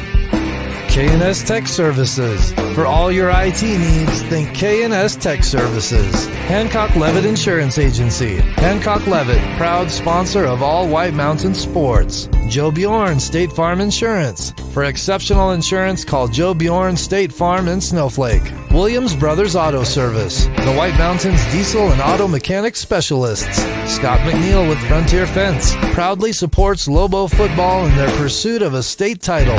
C&H Plumbing. Plumbing, gas, septic. We want your stinking business. And Matthew Smith Farmers Insurance. Farmers agent Matthew Smith knows a thing or two because he's seen a thing or two. Call 928-537-0400 for your quote today. Was going to really get going as he had a pass that would have been for about 25 yards that was pulled off the board because of a holding flag, and that started a movement backwards that would persist going into 3 possessions following as the Snowflake defense just got so much tighter. I got to say, though, as I wanted to at the time, it was interesting watching so much of the passing action for the Shamrocks going to the sideline after the Lobos had allowed so many yards in the flat. against ALA Gilbert North. I think the Lobos did adjust. One thing I see that the Lobos are doing is they're continuously moving. The defensive linemen are bouncing, and it looks like a little bit of discombobulation, but I actually think that those receivers back, or excuse me, the corners backing off, as well as the linemen switching spots and the linebackers coming to and from the line, is causing a little bit of confusion. Whereas Snowflake, I don't want to say they blew up their defense, but they did a lot with their defense this week, and it's caught Yuma Catholic way off guard. And with their quarterback being injured, it's caused them to not go with their normal game. So the Lobos then were able to take advantage of a short field starting at their own 45-yard line. And Taryn Green did much of the damage as he had runs of 18 and 13 yards before he eventually got set up inside the 1 and had his first touchdown to make it 7-0 Snowflake. Following that, another 3-and-out was tossed by the Lobo defense. This was going to set up the Lobos with a little bit of a further field, but were able to take advantage of a big passing play that was going to initially look as if it could have been intercepted by Austin Rush, but instead Noah Baum literally took it away from him on the far sideline and then raced it inside the 5 to set up another Taryn Green touchdown, this time from 9 yards out. That came after a 5-yard penalty from the Lobos. Following that, it was 14-0, and the Shamrocks were having to deal with Richard Stallworth's injury. Logan Rush came out. They converted 1 4th down to get this one toward the red zone, but wound up again going backwards and punted it away.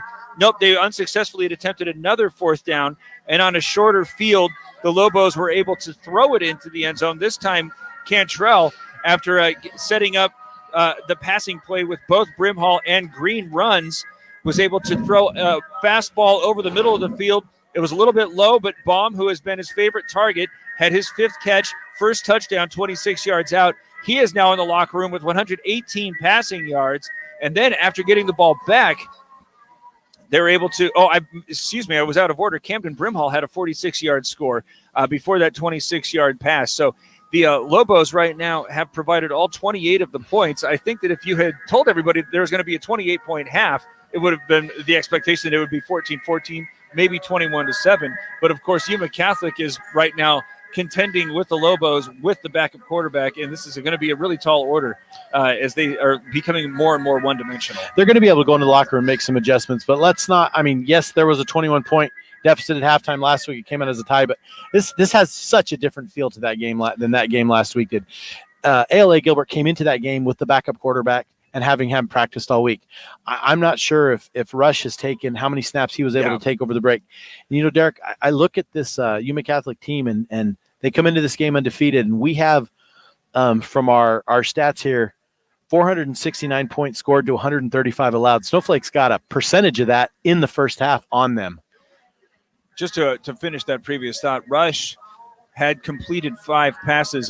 Those are the same number of attempts, but the big difference is there's just, previously ALA Gilbert North was able to use a week to try to get a backup quarterback ready for this. Rush was just thrust into the role. Well, and let's not underestimate what the Lobos are doing here. They are coming out determined. I saw it before the game. Their huddle, the way they came out, the way they came on the field, had every bit of the enthusiasm Yuma Catholic did. And a lot of coaches say, you come out too much enthusiasm, it wanes as the game goes on. I don't see that happening. It's 28-0. The Lobos have 24 minutes of football, and they take home the gold ball. Something that hasn't been done to that community since 1993. Deserving of these fans, these players, and what's happening. 28-0 at halftime. We will continue our conversation after this. It's Sholo Ford's presentation of high school football on iTalk 106.7 and iTalk1067.com. Need hats, shirts, or jackets embroidered with your logo? Get custom embroidered products from Little Bluebird. Let's do another 4 minutes. That's here, right. Ashley. The company that does the best job screen printing T-shirts and hoodies now offers embroidery. Little Bluebird Studios is a local company with skilled designers that care about your company's image and brand. Call Little Bluebird Studios today, 928-351-7942. Online at littlebluebird.org. Little Bluebird Studios, the company that cares. If you have joint pain, tonight's contest is presented by Sholo Ford on the east end of the Deuce. Also brought to you in part by Jason Whiting and the Mahoney Group. The Mahoney Group, your insurance professionals. Mountain Mobile Auto Glass. For the best in auto tint, think Mountain Mobile Auto Glass. K&S Tech Services. For all your IT needs, think K&S Tech Services. Hancock Levitt Insurance Agency. Hancock Levitt, proud sponsor of all White Mountain sports. Joe Bjorn State Farm Insurance. For exceptional insurance, call Joe Bjorn State Farm in Snowflake. Williams Brothers Auto Service. The White Mountains diesel and auto mechanic specialists. Scott McNeil with Frontier Fence. Proudly supports Lobo football in their pursuit of a state title. C&H Plumbing. Plumbing, gas, septic. We want your stinking business. And Matthew Smith Farmers Insurance. Farmers agent Matthew Smith knows a thing or two because he's seen a thing or two. Call 928-537-0400 for your quote today.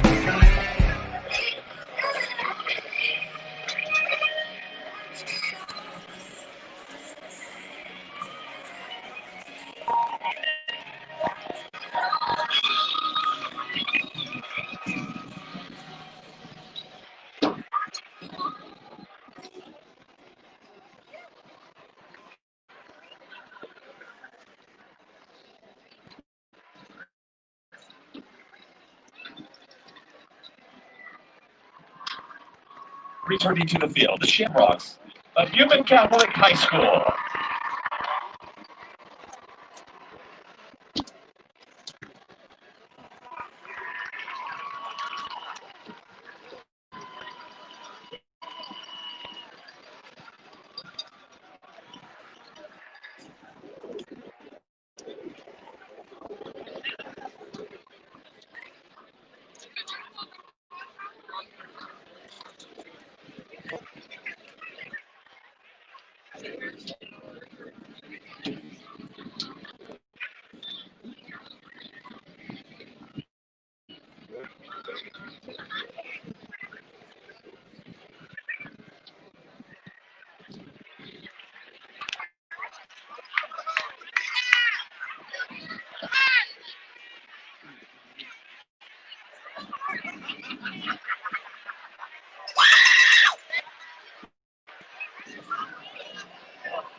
Call at 928-368-2014. They'll make the delivery for you, or you can call for curbside pickup. Call 928-368-2014 for All Occasions Floral in Pine Top.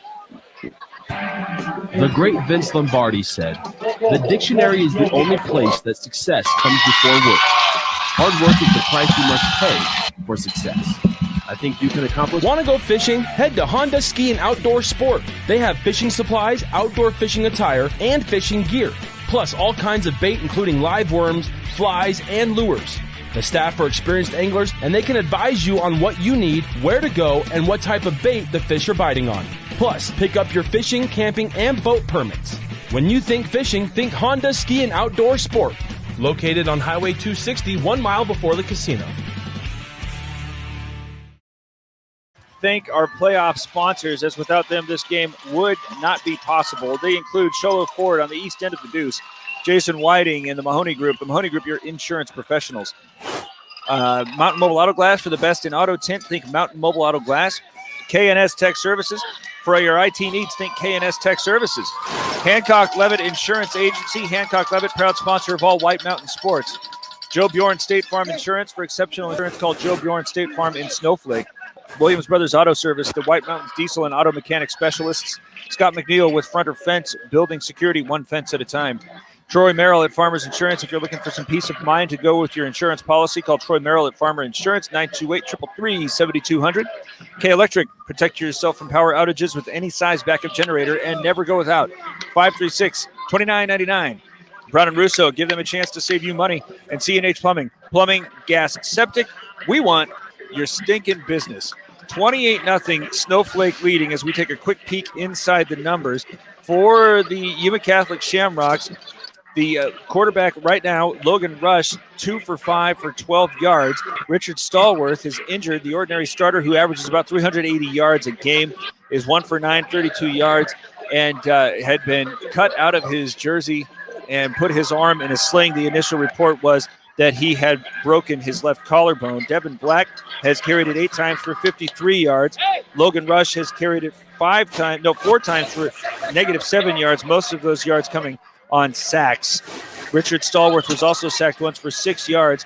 Mario Martinez had 1 catch for 32 yards. Devin Black 1 for 9, and Austin Rush 1 for 3 yards. Caden Cantrell is 8 for 14 for 135 yards and a touchdown.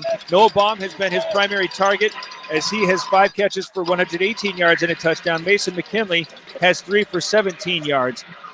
Camden Brimhall's carried the ball 4 times for 59 yards. Caden Cantrell has rushed it 4 times for 19 yards. Taryn Green has rushed it 15 times for 111 yards, and the Lobos lead 28-0. We will have the kick for you right after this. It's Shola Ford's presentation of high school football on iTalk 106.7 and iTalk1067.com. It's either winter, just 2 minutes. 2 minutes, Ashley. Keeping your clock. Put it in your pocket. As easy as it sounds up here on the. Which one is that? Nathan.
Okay, appointments now available. Find out how to say goodbye to your joint pain. Call 928-537-6700 and schedule your appointment now. 928-537-6700. Want to buy the #1 selling truck in America for over 41 years? Want to buy a vehicle with a lifetime engine warranty? Want to get the best deal in the state of Arizona on your new Ford car, truck, van, or SUV? Go to Sholo Ford. Anyone can say they'll give you a great deal, but Guy Hatch at Sholo Ford means it. In fact, he guarantees it. Buy the best from the best. Sholo Ford on the east end of the Deuce. Well, it's a matter of perspective. Here the Lobos 1/2 away from the hardware. Yuma Catholic has 1/2 to try to right the ship. As we're getting ready for the Northland Pioneer College kickoff, it's time to kick off your college education. Choose the college with the lowest tuition in Arizona. Only $40 a credit hour at Northland Pioneer College. Back to receive this kick is Malor and Leone going from the right to the left as Crockett has this teed up and ready to go. As this one angling toward Leone. He takes it at the 5 on the far hash, running straight up, and he gets to the 20 before he tries to bounce it outside and is met by Carden and stops him at the 24. Payson, I think it's his 3rd tackle on special teams tonight. Derek, to reference some of the things we were talking about at halftime, we talked all week, and we talked last week on our broadcast, how we feel the Lobos are peaking at the right time. Perhaps Yuma Catholic early on, some close games, but then they might have quote-unquote peaked and are kind of suffering a little bit of that right now. I think they're going to bring Austin Rush into quarterback. Number 7 Rush? Number 3. Number 3. Right. Okay, yes. I believe that Austin Rush is going to attempt a quarterback here as he is in the shotgun right now, and he's just going to tuck. Runs this one toward the 25 before Taryn Green stops him, but not before a 4-yard gain.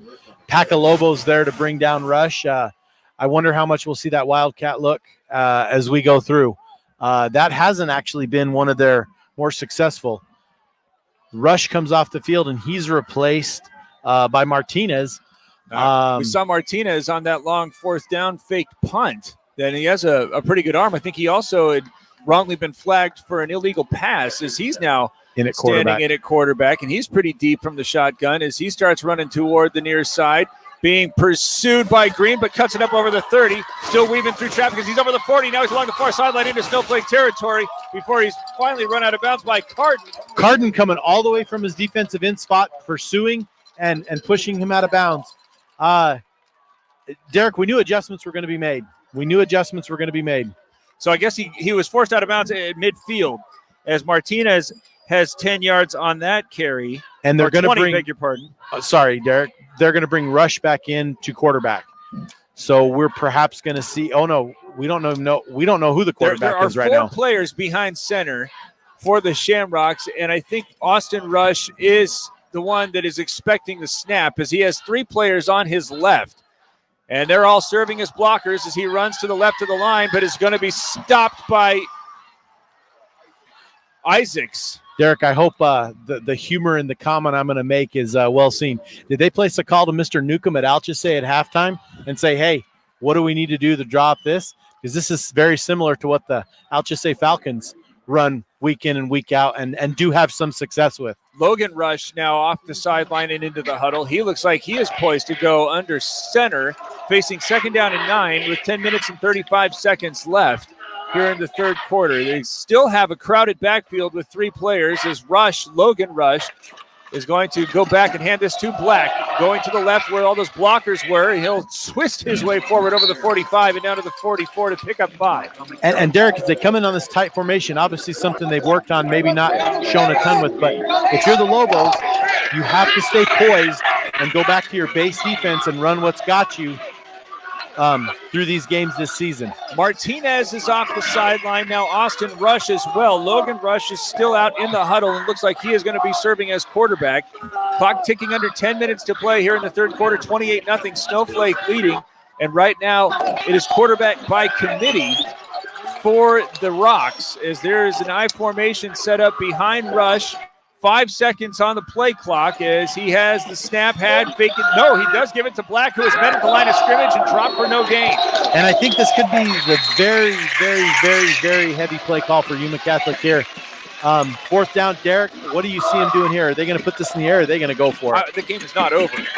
I don't think it's desperate time to go for it on every 4th down. I mean, you get a defensive stop. They've just shown some success. But you do not want to give the ball to the Lobos with a 55-yard field at this point in the ballgame. It looks as if they are going to go for it on 4th down and 4 after what turned into a loss. Rush is working from the shotgun. I believe that is Black behind him in the pistol. No, it's Castaneda. They're going to throw it on 4th and 4, going to the far side where it's going to be had by Leon, but immediately dropped by Solomon. No, correction, that's Christensen. Christensen, number 20, comes in for the Lobos, stops him short. Derek, about 1.5 yards short of the marker, and that gives the Lobos the ball with a 60-yard field in front of them and a chance for them to really, really, really put another nail in the coffin of the Rocks. So the Lobos take over on downs on their own 42. 8:57 to go in the third. They already lead 28-0. Got Green and Brimhall ready to line up with Baum and McKinley single on either side. Handoff is going to Brimhall as he comes to the left and dives over the 45 for a gain of 4. Derek, gain of 4, but more importantly, gain of 4, positive yards, plus, and as well as working that clock down. The Lobos, of course, like to hurry it up as they are going without a huddle, but right now I think trying to break character and milk the clock as much as they can, but they're already set with 25 seconds on the play clock. Cantrell from the shotgun. Handoff goes, no, they fake it to Green. Now he's going to be pressured and brought down in the backfield for a loss. I don't understand that play call.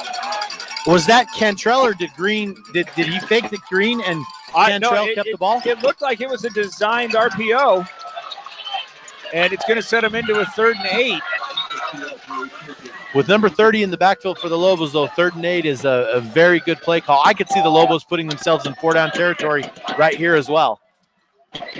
Trips coming to the near side in a passing down, but leading 28. It looks like they are going to try to pass it as they set up a screen to McKinley that tips it, and it's going to fall incomplete. I don't know what is going on here with these Lobos who had just gained 4 yards on 1st down. You do that, and you're going to hold the football for a very long time. And again, this game is not over. 28 points with all these playmakers for the Shamrocks. is not going to be that difficult to make up, even though they are playing without their starting quarterback in Stallworth. Leon back at he's blocking between his 15 and 20. Crockett is going to kick this away as he has this one at the good high hanger. They're sending Leon trying to direct traffic. This bounces into 20 and then takes a nice Lobo roll to the 14. So a great punt there that's going to follow a little bit of a head-scratching sequence of events that the Lobos were perhaps beginning to become a little too kind with the signals that were being sent off of the sideline. Now let's see who's going to come out and play quarterback. Initially, it looks as if it's going to be Logan Rush. They had great success with direct snaps to not necessarily running backs, but playmakers, and they do have a bevy of them to the Rocks, as Martinez is one of them, is going to come out to the near side. Black, who's been getting an awful lot of work. He has 58 yards on 10 carries, is the single back. No, there's an H-back in front of him. As the toss does go to Black, he starts running to his left, cuts it up at the hash, and is still on his feet over the 20, still on his feet over the 25, and winds up picking up a Mountain Mobile Auto Glass first down and a gain of 11. But that Hewish is to my point. There's still an awful lot of time, and though 28 points seems like a pretty heavy load, it is just a couple of big plays away from becoming far tighter. Well, I sure see them keeping Black running that ball up the middle. I do not believe Black is a presence on defense, so he's rested up and he's ready to go here midway through the third quarter. He's the single back. Nope, I formation as Rush goes under center with 7 minutes and 2 seconds to play. Handoff is going to go to Caston. No, that's not Park. He's over in midfield and now at the 40, cutting this to the near sideline. He's got some open space still as he's at the 10, the 5. Touchdown, Yuma Catholic. There are no flags. 68 yards. 62 yards on the score. Jared Marquez, the sophomore, getting his first carry, and it gets the Shamrocks on the scoreboard. You know, Derek, Yuma Catholic's going to come in here and put up the PAT, but if I'm the Lobos, I've got to come in and I got to start giving it back to Brimhall and Green and just start working these minutes off. That was very dangerous score right there.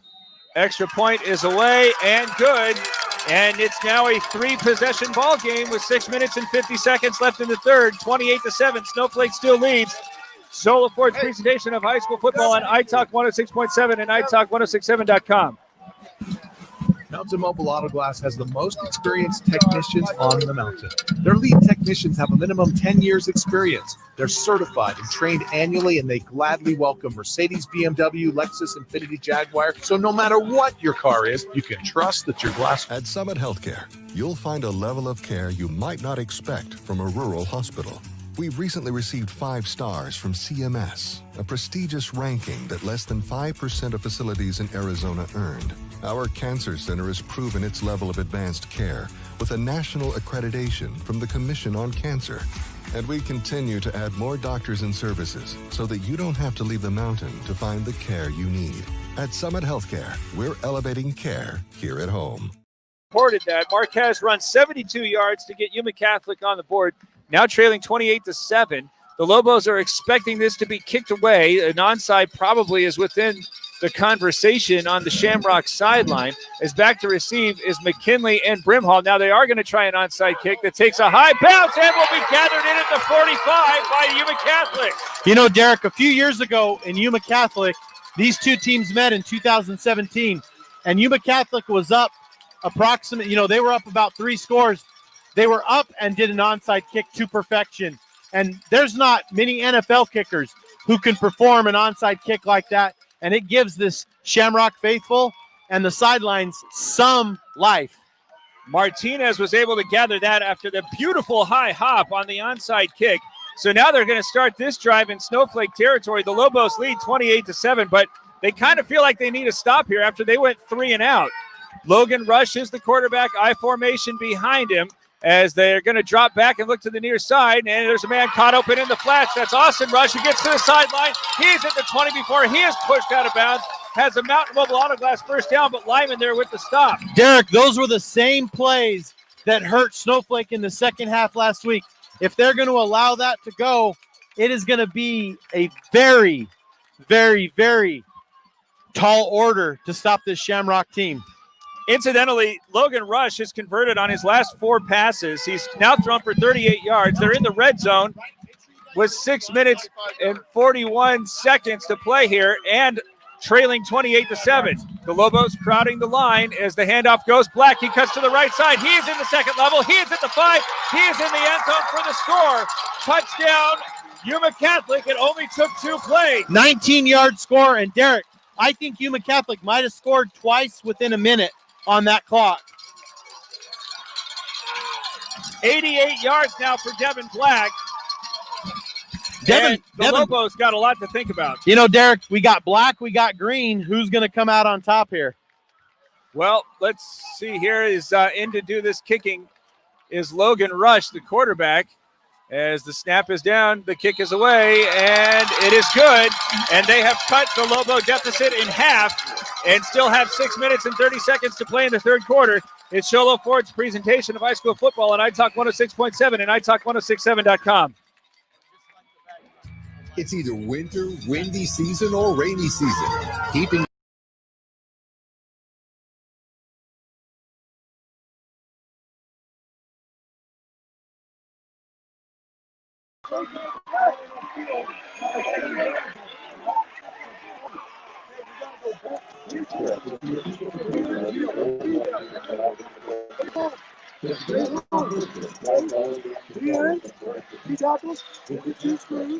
Explode off, get your rig out, okay? Let's go get this ball, score a touchdown. Okay, let's do it.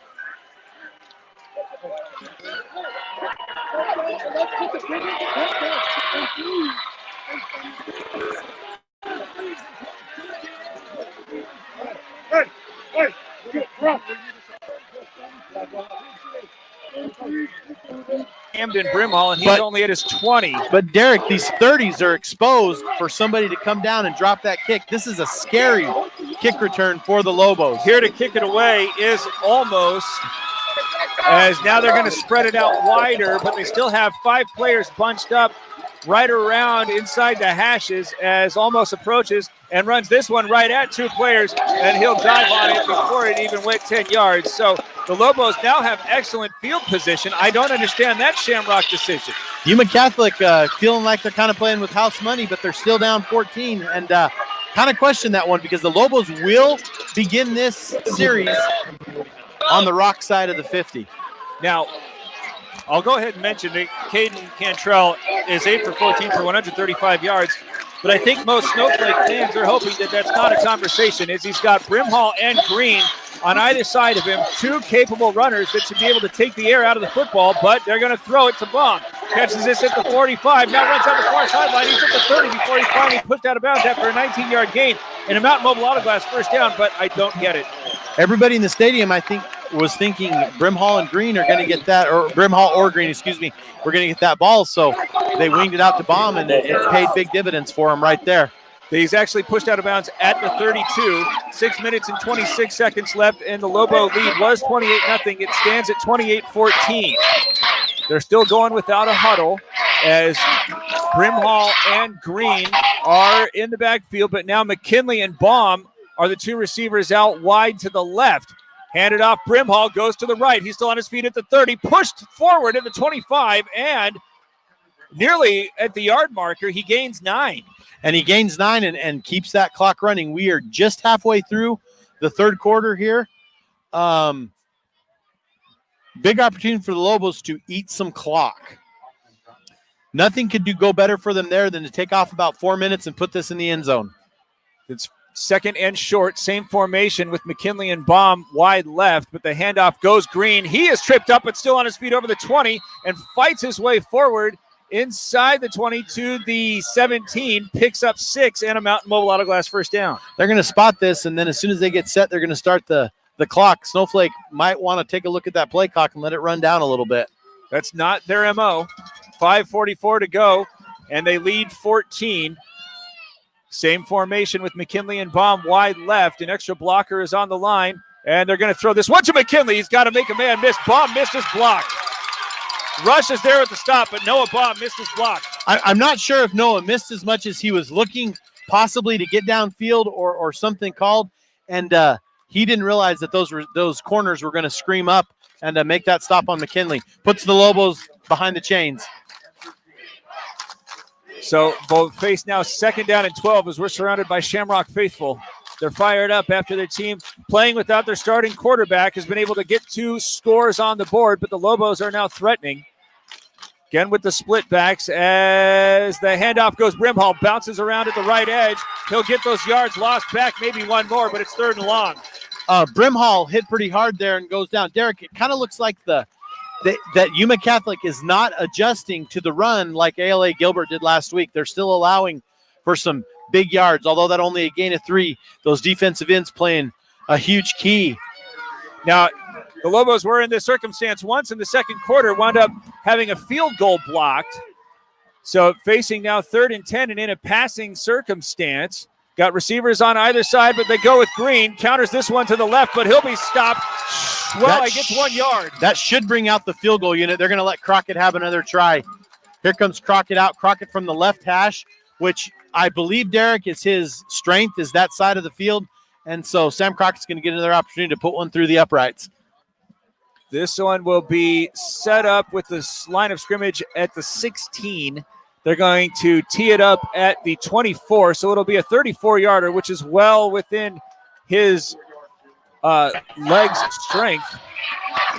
Martinez, who blocked the last one, he's on the right edge as Cantrell's going to hold up, and I think that we had some movement from the Snowflake front.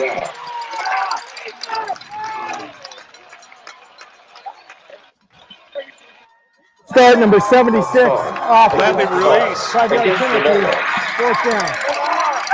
is whistled for the false start, so it becomes a 38-yarder, well, maybe 39, which is roughly where the last one was blocked, but again, that was on the far hash.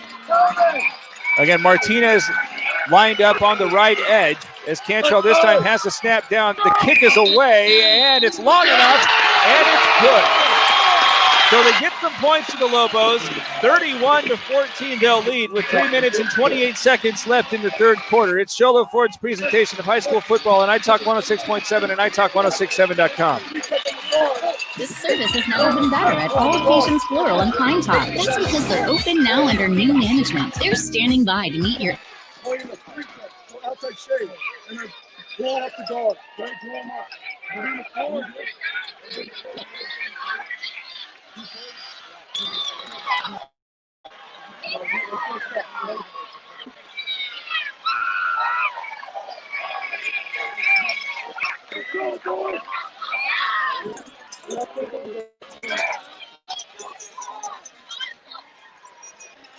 Let's go, Diego!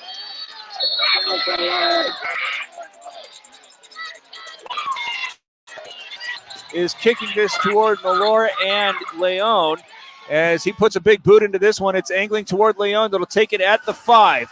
He's got some speed as he comes to the near side, looking for some blocking help as he gets to the 25, but will be forced out of bounds between the 30 and 35. Let's put it at 32. Michael Brimhall forcing out for the Lobos there.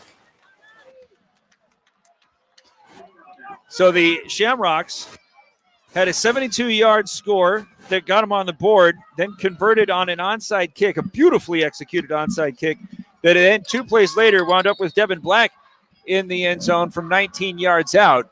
Trailing now 31-14, but time becoming a bit of an issue. But they got so many playmakers out there as it looks as if Martinez is going to start the assault. He's got 3 potential blockers on his left, and that's the direction he starts going. Everybody is trying to occupy and force him as he gets strung along to the 34. All factors considered, that was very well defended by Snowflake. Yeah, Green forced him out of bounds. Brimhall there to help with it. He put his shoulder down and gave Brimhall a good push, but out of bounds. But actually, they didn't give him near. He must have stepped out sooner. I didn't realize. Gain of 5, 4.5. No, he gained 3. Well, I don't know what they're officially calling it. I think Logan Rush is now back in at quarterback with Black deep in the I formation. Under center, he's dropping back and looking to the near side. He wants to come to Austin Rush, who makes the first man miss, but can't get any more as he is tackled forward at the 40 and brought down by Irvin. Bringing up a very close 3rd and short. I look for him to get it to Black, but I think, Derek, that this has got to be 4-down territory on this side. Well, maybe not. They're down by not. 17. So you're saying no? I wouldn't do it, but I'm very conservative. As it's 3rd down and 1, and Black again going to be deep in the I formation, dotting it even. As the man in front of him is Marquez. He had the big run to get the scoring started, and he gets the call, tries to go to the left side, and it's all going to depend upon the spot, which looks like it might be short. I believe that's going to be short of the 1st down, and you're right, Derek. This probably isn't 4-down territory because you are putting the entire game on this play right here. And they call, and I believe we're going to have the chains come out for a measurement. I can't tell if the yard marker is certainly on the other side of the 41. I can't tell if the football might be right on the 41. If it looks to me like the football, the nose of it, there is a slight possibility it could stretch over. And Snowflake's coming to the sidelines. They're letting them come to the numbers. We'll see what happens here. I think he's going to be short, Derek, and I don't think it's going to be – well, I could be wrong. I'm wrong a lot. They're going to stretch it out. No, he's got enough. That's a Mountain Mobile Auto Glass 1st down. Great spot by the officials. I thought they put it where it needed to be, and it was just enough for a 1st down. So having to rely on the running game with their starting quarterback in Richard Stallworth out. 2 minutes and 17 seconds left in the 3rd quarter. It's 31-14. Snowflake leading, but the Shamrocks have figured a few things out by relying upon that running game. Devin Black again dotting the I. He's got 88 yards on 12 carries as Logan Rush goes under center. And fake the handoff to him. Now he's going to try to roll it out on a naked bootleg, gets away from the first man, and then runs through a tackler to get to the 45 and wind up picking up 5 yards on 1st down. 5 yards on 1st down. 2 Lobo defenders look like they almost had a hand on him, weren't able to stretch it to take it. Take him down. They are going deep down the play card, are the Shamrocks. And, of course, having to because Stallworth is not out. So now on their own 46-yard line, clock moving as they're in the closing minutes of the 3rd quarter. Are the Shamrocks trailing 17. 2nd down and 5, again in the I formation. This time a conservative give to Black, who spins around at the 50, but will be shy of the 1st down by a yard. 3rd and 1, it's going to bring up. I was a little curious if looked like Snowflake, Big Bradley Ruiz there refrained from getting a face mask call. Looked like he let off the last minute. If he would have put his fingers through that, it would have been a huge, huge penalty. But instead, we're still in Rock territory. Less than a minute to go. So let's just say there's 13 minutes remaining. And I would imagine here needing just a yard, they are going to take 2 cracks. Again in the I formation with Marquez up front. He got the call last time out, but this time they're going to drop back and look to throw it over the top where it's a man, is Austin Priest, who cannot get underneath it. The fans in front of us believe that he was interfered with, but no flags are coming. That is the first incomplete pass from Rush in his last 6 attempts. They did not like that call. You know, Derek, it looked to me like they both were kind of pushing off each other as they were going down there on the sidelines. Great call by the officials. But I think when Great you see no a call call like by the that, officials. what they're saying is we're going for it here. We're going to get this 1 yard. As laid off at the sideline is Justin Arith. You know, that's a name we have not called yet. And it looks like he is going to come off on the right edge as they're going with Rush from the shotgun. Black is behind him. He gets it in the pistol set and runs over the left side. He needed a yard. He got about 1.5 yards. The head linesman's coming in from the far side and marking it past the 1st down.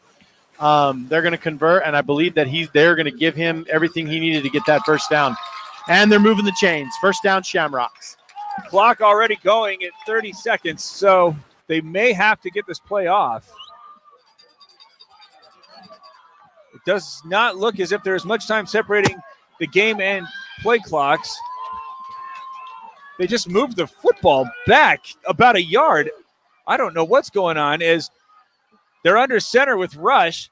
And he'll drop back again, looking to his left. Finds Austin Rush, who's going to catch this one over the 45. Urban's there with the stop at the Snowflake 44, and that will be the way the third quarter ends, with the Lobos' 28-point lead trimmed to 17. They're up 31-14 with 12 minutes to play in the conference championship here, looking to take home the 3A hardware. They got 12 more minutes to go. It's Sholo Ford's presentation of high school football on iTalk 106.7 and iTalk1067.com. Winning takes focus, preparation. Tonight's contest is presented by Sholo Ford on the east end of the Deuce. Also brought to you in part by Jason Whiting and the Mahoney Group. The Mahoney Group, your insurance professionals. Mountain Mobile Auto Glass. For the best in auto tint, think Mountain Mobile Auto Glass. K&S Tech Services. For all your IT needs, think K&S Tech Services. Hancock Levitt Insurance Agency. Hancock Levitt, proud sponsor of all White Mountain sports. Joe Bjorn State Farm Insurance. For exceptional insurance, call Joe Bjorn State Farm in Snowflake. Williams Brothers Auto Service. The White Mountains diesel and auto mechanic specialists. Scott McNeil with Frontier Fence. Proudly supports Lobo football in their pursuit of a state title. C&H Plumbing. Plumbing, gas, septic. We want your stinking business. And Matthew Smith Farmers Insurance. Farmers agent Matthew Smith knows a thing or two because he's seen a thing or two. Call 928-537-0400 for your quote today. Connect with the Vince Leone, caught at the 5 before he is brought down by Lyman. Lyman, the saving grace for the Lobos right there, and the Shamrocks showing a little bit of momentum. Derek, they are down 17, which the last I checked is a 3-score ball game. That pass completed between Black and Leone. That's just Leone's second, but it was 46 yards for Black, and it sets up first and goal at the 3-yard line. Black is now deep. As going under center is Rush, handoff to Black, tries to go over the left of the line and is stopped short at the 1. And Derek, every time that stops, that clock just keeps continuing to roll and putting more and more pressure on the Yuma Catholic Rocks. It looks like the ball is spotted inside the 1. They've used 45 seconds of the remaining 12 minutes.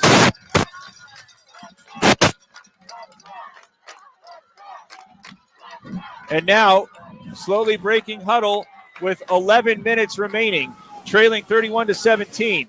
Now 31-14. It's a 17-point game as Black is again deep in the backfield. He gets the call this time, tries to go up to center's back and cannot get in.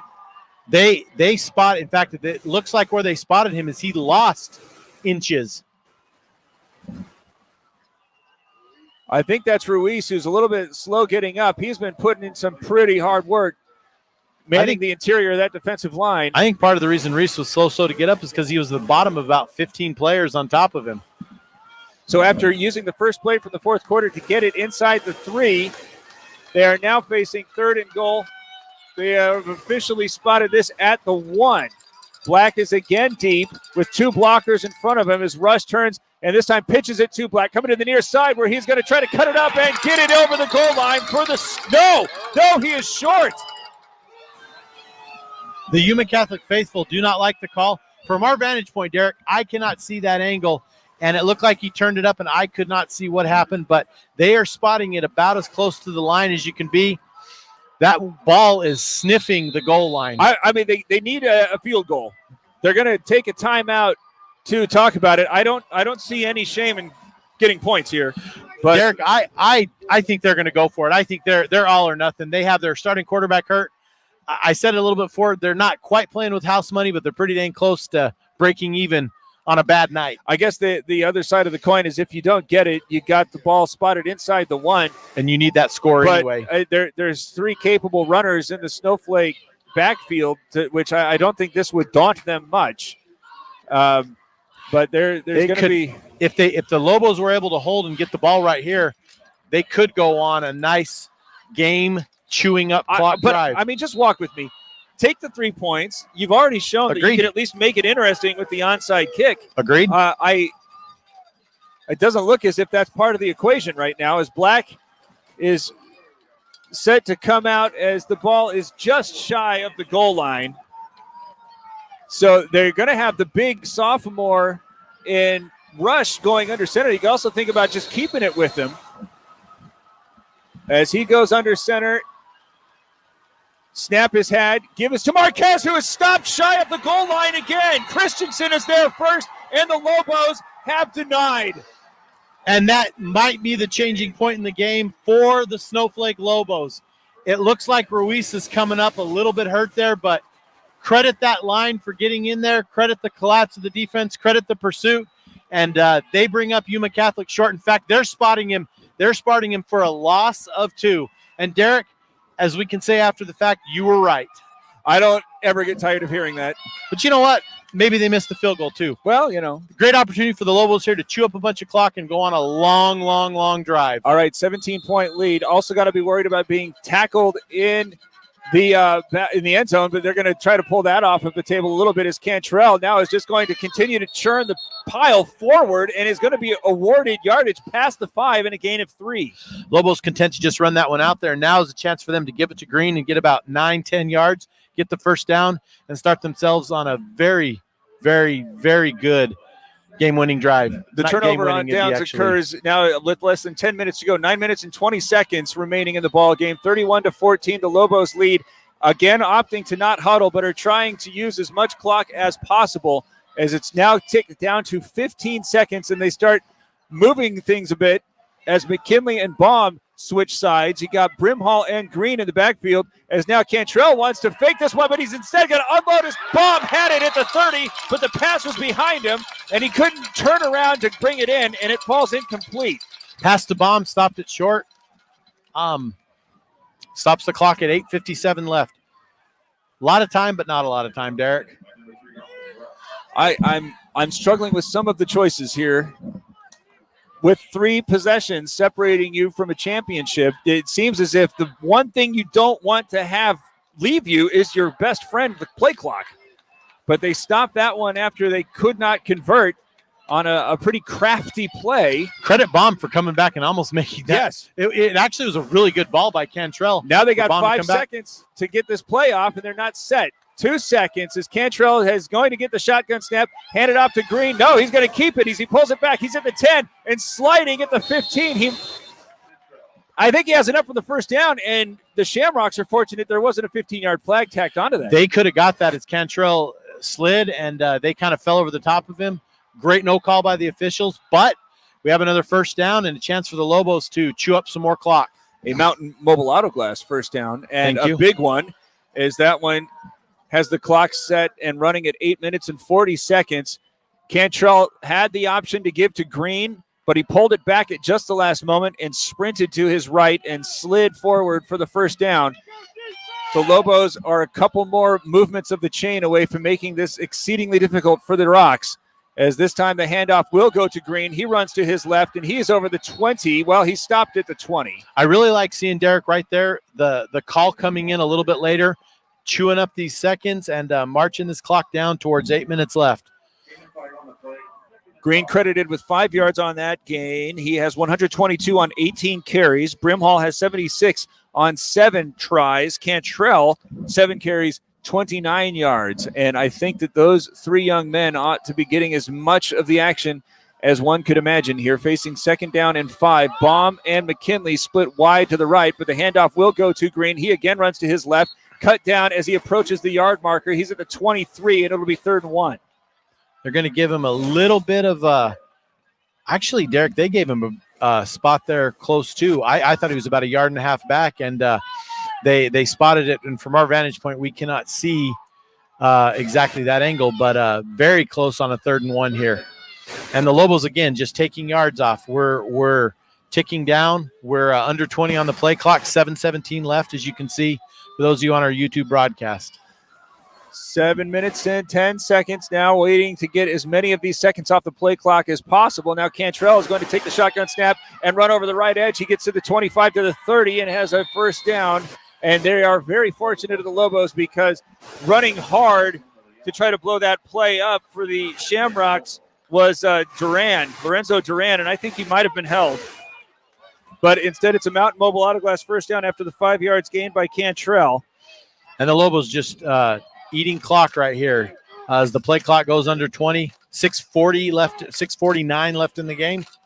This drive started on their own 2 after Christensen had the big stop in the backfield on 4th and an inch. Christensen came in, but credit that big defensive line for helping with that stop and clearing a path for him to come in. 5 seconds to get the play off. The handoff goes to Green. He's up the middle over the 35, sidesteps a man to get to the 40 before he is spun down after about a 10-yard gain. He's very close to another first down. Derek, it's getting to the point in the ball game where you're going to see the momentum really shift to the Lobos, and I think they're going to get a little second boost here. And, Green, I think, is going to have something spectacular happen on this drive to really help them out. This is what is said the way that football games are won.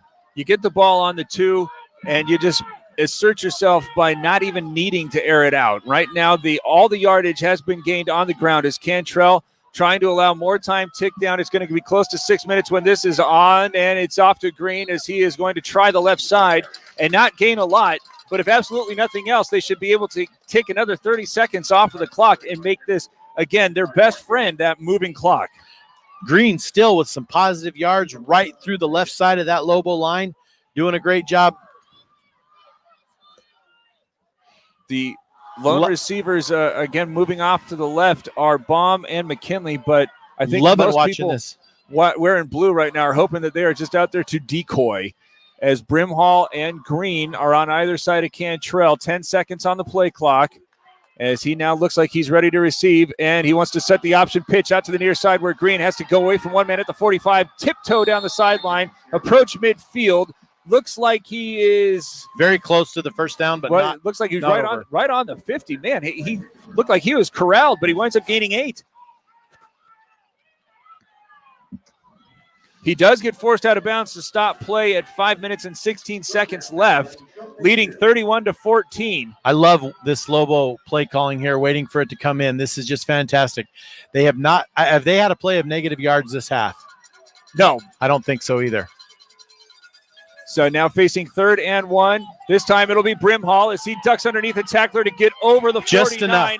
They're going to give him just enough. He was pushed about 5 yards back, and the fans are not going to like where the spot's going to wind up, but he needed a yard, and it looks like it's going to be very, yes, they are going to give it to him. The white hat looks in. They're calling it first down. Woo. That was very close. Stingy very close. Spot. And the Yuma Catholic faithful. Forward progress, y'all, as that stops the clock for a moment, but now it's running to 5 minutes, 31-14. The Lobos are now 5 minutes removed for their first state championship since 1993.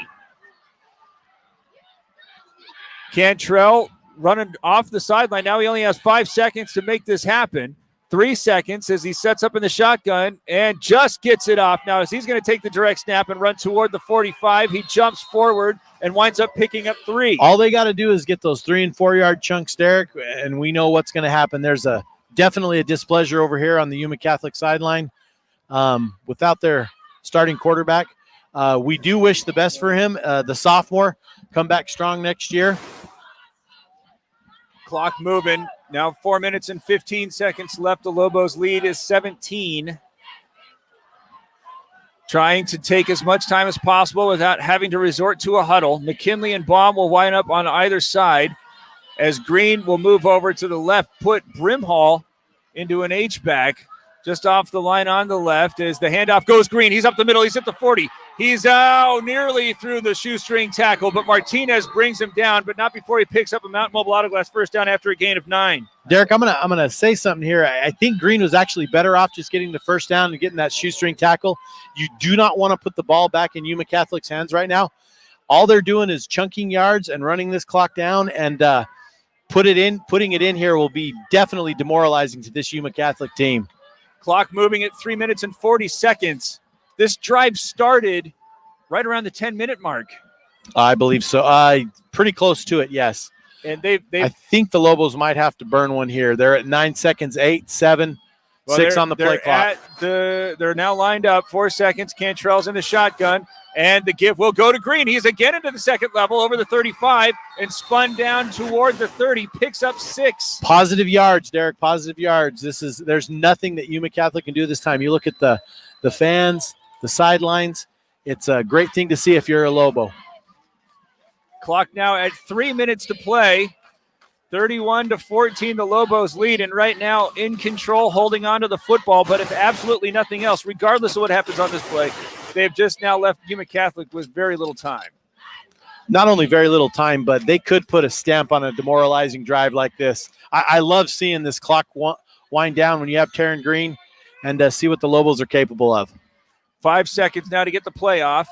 As Cantrell will go to Green, again going right up the middle. He's over the 30 toward the 28 and will be stopped shy of a first down. And, Derek, you're in 4-down territory here. You're in control. Put the ball over. A lot of the Yuma Catholic faithful packing up bleachers and heading home for that long drive to Yuma. 2 minutes and 15 seconds remaining. And I don't know if they can take a knee if they get the first down here, but it's at least within the realm of the possible. It's getting pretty close. I don't know. Do they have all their timeouts? They may be one short. So to the line of scrimmage come the Lobos with less than 2 minutes to play, leading 31-14, needing a yard.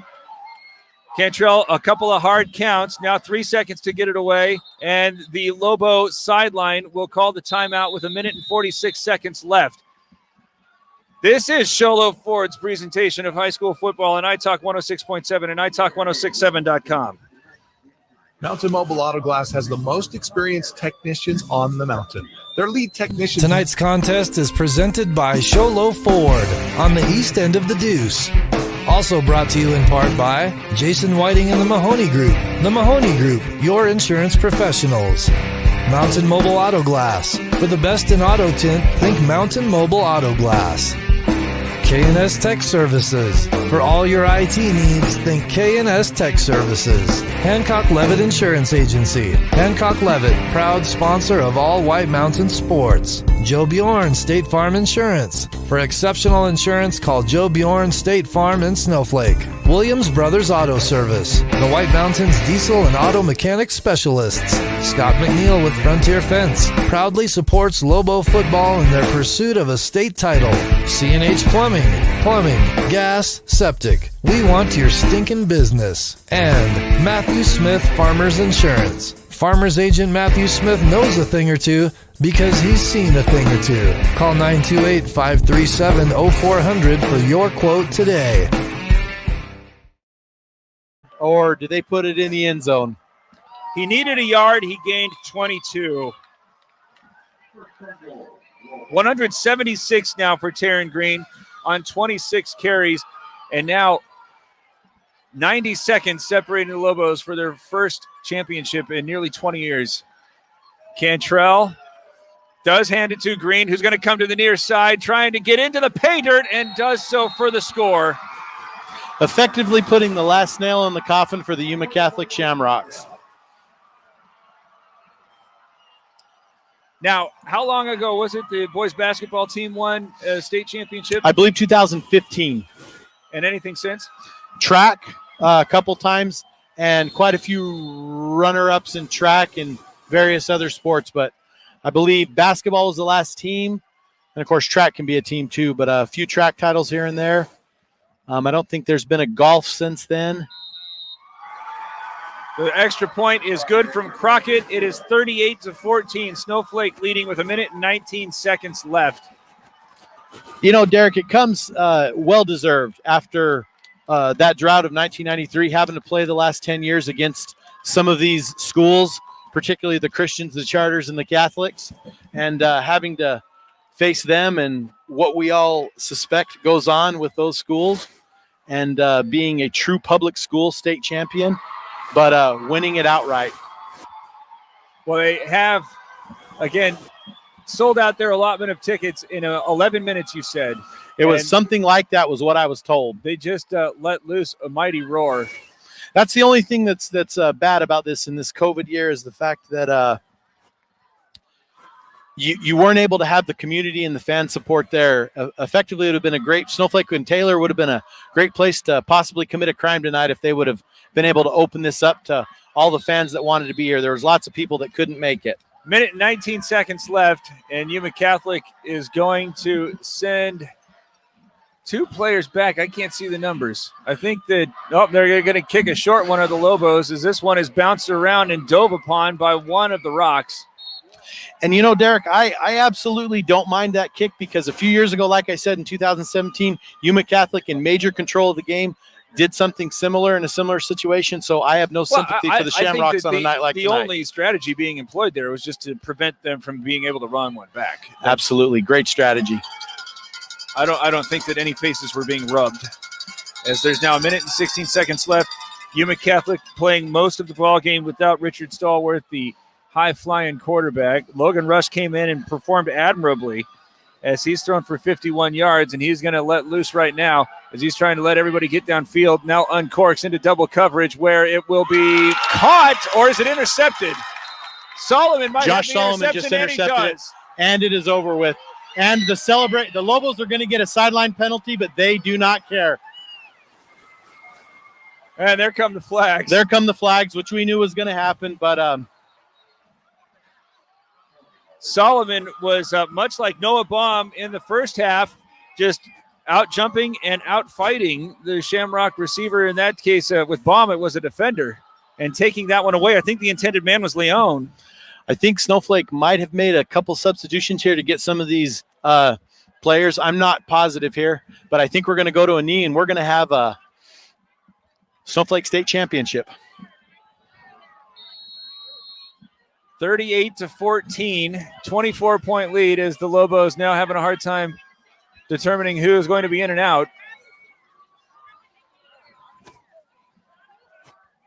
And Cantrell looks like he is going to take a knee, as this will be, I think, just the second time today that he goes under center.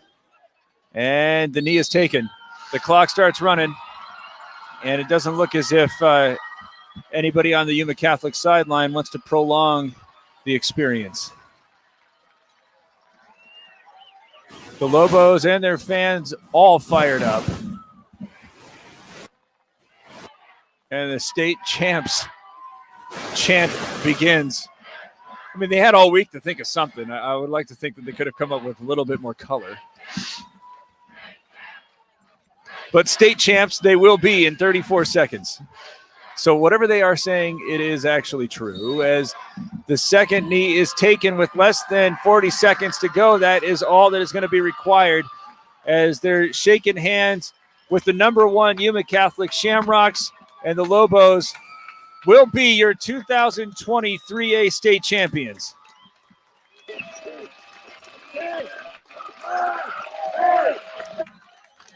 The clock ticks down. We're under 5. There the buzzer sounds, and it's official. Snowflake is your 3A 2020 state champion, as the Shamrocks, to their credit, lining up on the hash, waiting to send them their congratulations. Of course, they can't shake hands, but having lost Stallworth, it was going to be a tall order, and Cantrell's going to come over and shake hands regardless. I love it. That is the final score, 38-14. Snowflake is your state champ. This is Sholo Ford's presentation of high school football on iTalk 106.7 and iTalk1067.com. Want to buy the number 4 one minutes, selling Ashley. truck in America for over 41 years? Want to buy a vehicle with a lifetime engine warranty? Want to get the best deal in the state of Arizona?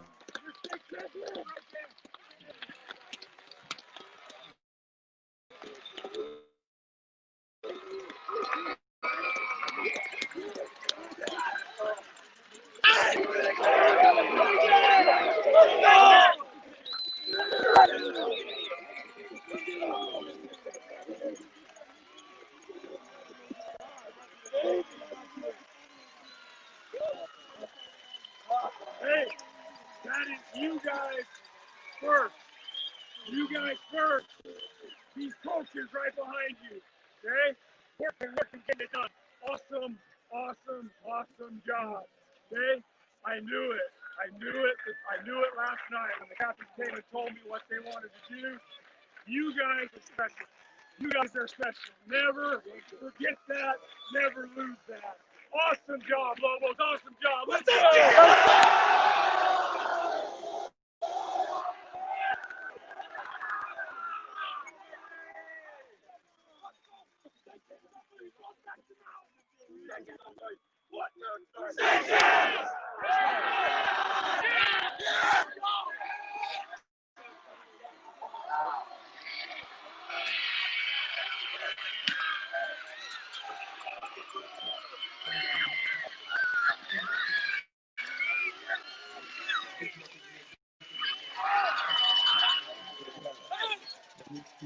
We got two spots in there. Oh, we're gonna win this game tonight. Oh, let's show up and roll. Fight, fight, fight. We're proud of our school team. We're gonna win this game tonight. So let's go down. We'll score it, fight, fight, fight. Go get Lobos, fight, fight, fight. Go get Lobos, fight, fight, fight. M-I-M, Lobos, let's go.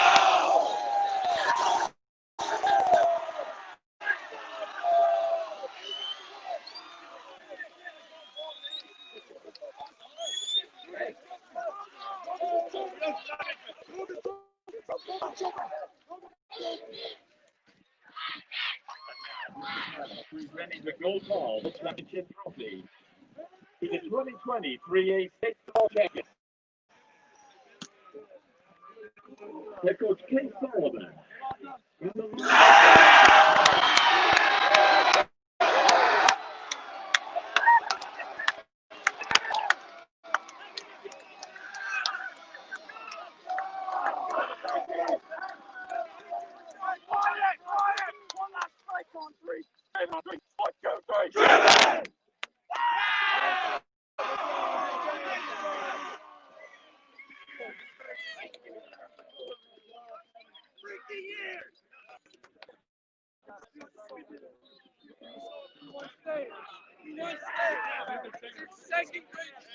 Taking a picture.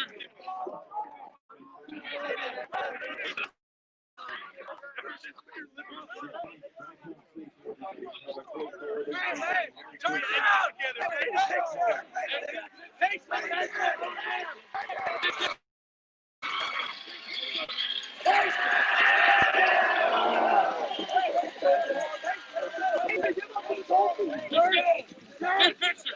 I think you can accomplish anything if you're willing to pay the price.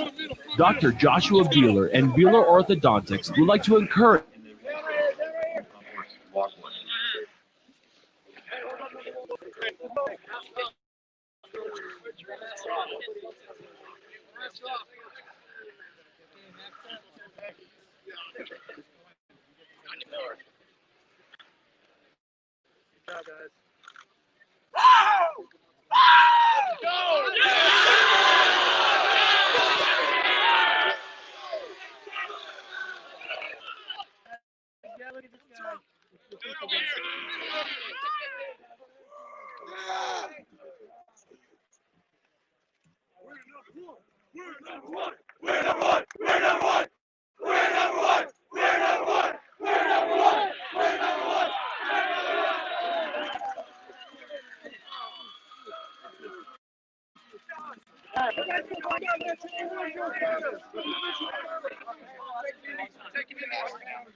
Time where they were going to start using all sorts of different looks at quarterback, wound up busting one big play, wound up executing one big onside kick to really make things interesting at one point where they had it 28-14, but the second field offense or onside kick allowed for Crockett to kick on a 39-yard field goal effort.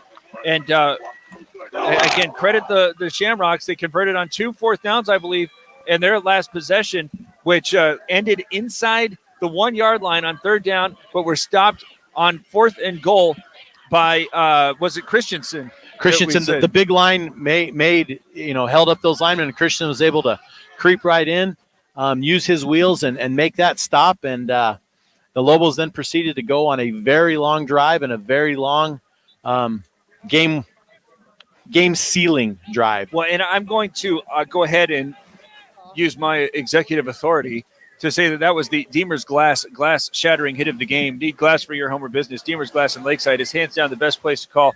Quality glass at affordable prices. Deemer's Glass. Call 1-888-GLASSMAN. I know that we could say that was another one of our superlatives, but I think that because of the place where it was on the field, it was going to, but coming from the front back in Marquez, who had already shown that he has both breakaway speed and strength, having converted on a 4th and 1. For Christensen to get in there and stop him, not just stop him, but stop him for a loss, that was a big freaking deal. It was a great job by everyone on the defense. They had to kind of play their base defense because you don't know what's coming. You don't know they're going to counter. They're going to go hard. They're going to pass, whatever they're going to do. But great job today.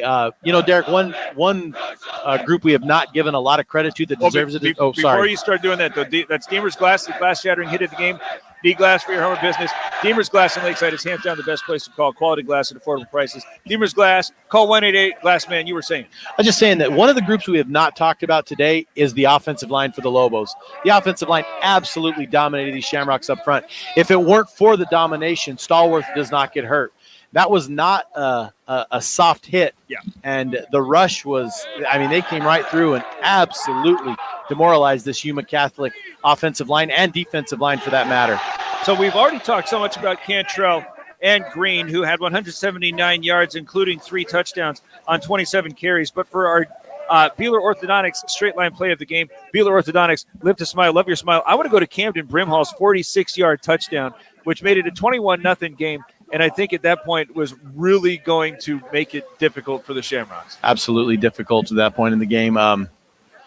I think the Lobo, we kind of were a little bit critical of the play calling at times, but they did what they needed to do. As the theme has been all year in this 2020, they did what they needed to do. They went through games. All this stuff that we had to do. There was 1 week at Thatcher where they weren't sure if they were going to play. They did everything they needed to do to come out on top and thankfully this year had an opportunity to complete a season. So that 46-yard run from Camden Brimhall will be our Beeler Orthodontics straight line play of the game. Beeler Orthodontics, live to smile, love your smile, as the Snowflake Lobos came into this one as the number 2 team. Remember, it was not necessarily a given that they would be so highly seeded had Round Valley knocked off Blue Ridge at the end of the regular season. It would have been the Elk who would have been here. And there is an interesting little intersection there when the 2 teams played in late October, when it looked as if the Elk were really putting things together.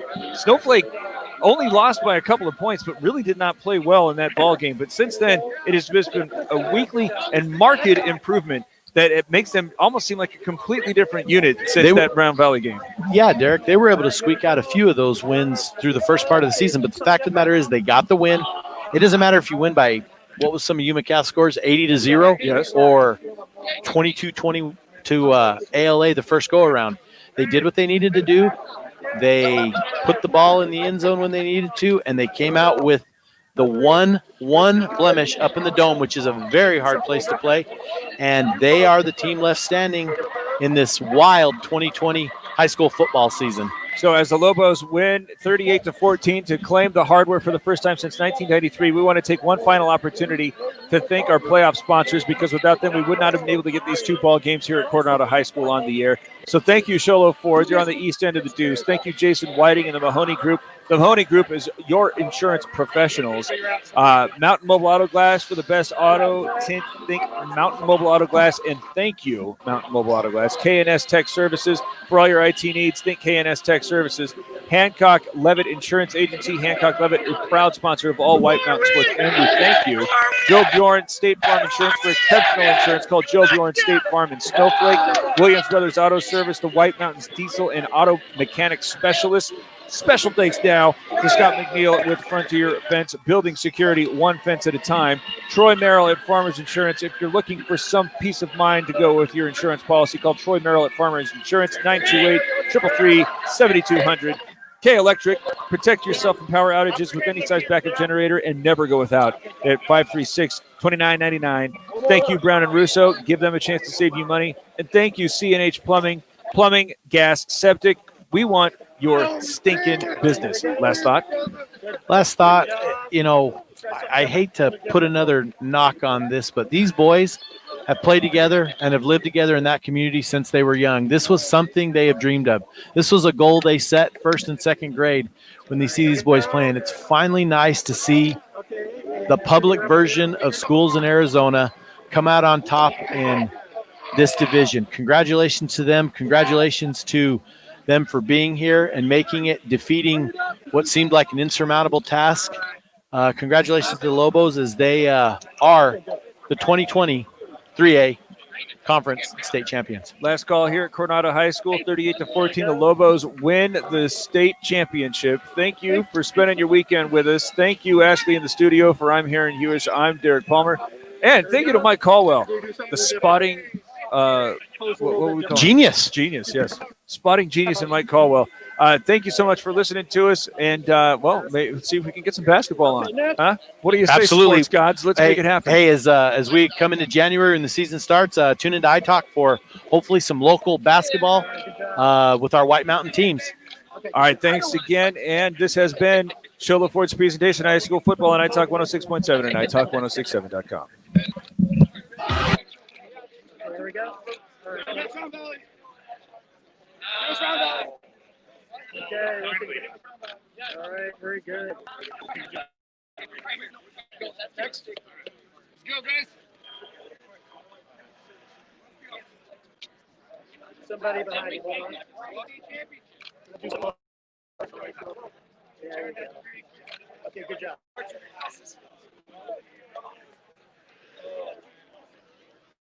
Okay, here we go. 1, 2, 3. Do something different, like finger up.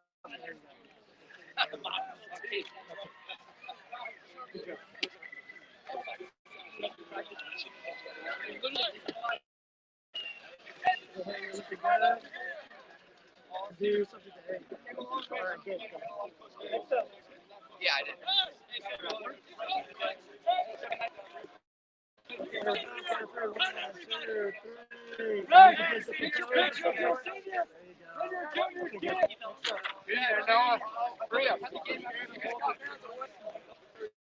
Okay, you're looking good. All right.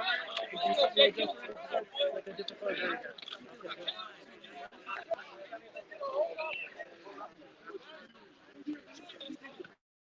Okay, awesome. And then hold it a different way. Kiss it or over your head. Okay, good. There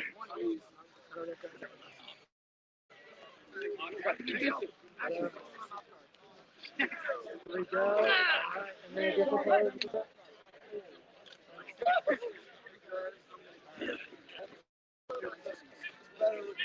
Okay, looking good. Here we go.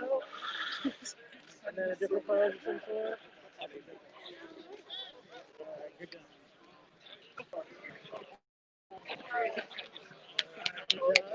Gavin, is it heavy? Get your picture like this. Nice.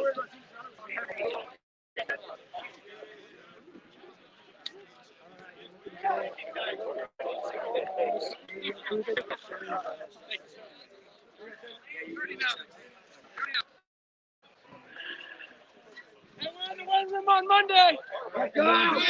Different pose. What? I hate you, coach. You're the worst. April. I'm like lighter than I thought. I'm like a week from. I do it again. Right down. There you go. There you go.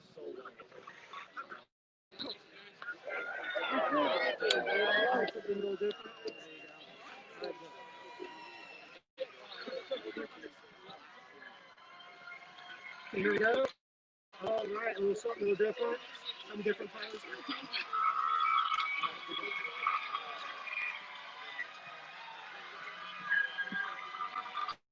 Here we go. And that's Lyle. Different poses, some sort. All right, good job. All right, looking good.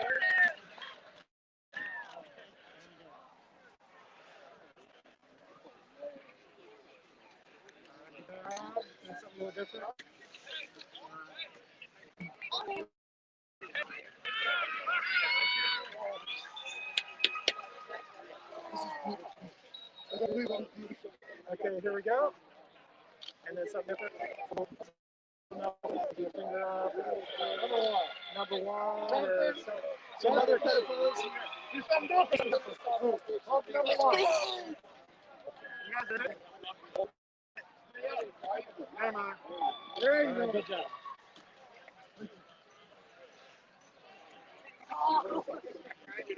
Touch it, bro. There you go.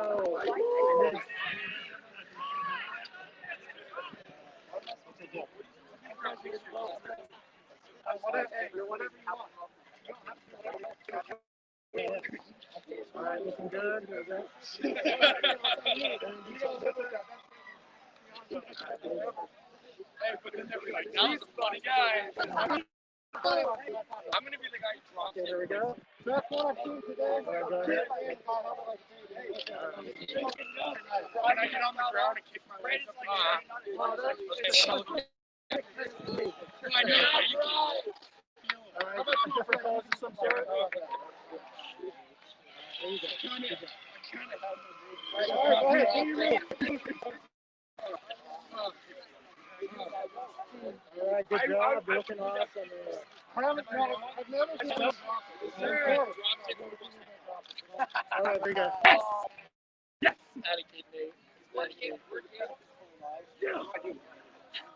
Here we go. All right, good job.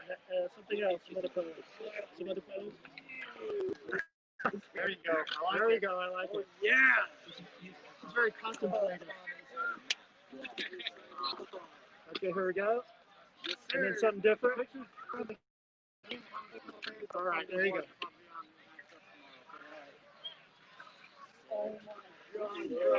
I never lost my body. And then some sort of different pose.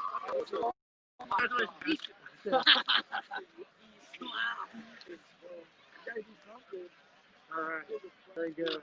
And then something else. All right. We need a sophomore for Chelsea. Get your sophomores.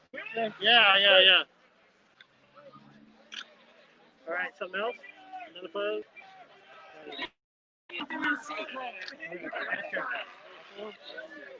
Hey, you guys like next year? Hey, if you want like seniors together or something like that. True freshman!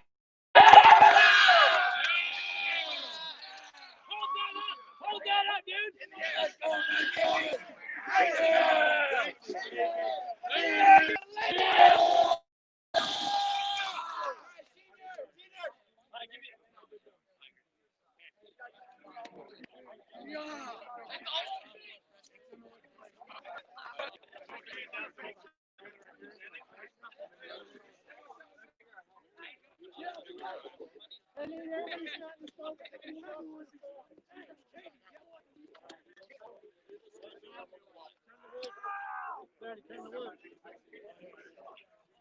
We'll figure out what the wood means here a little bit.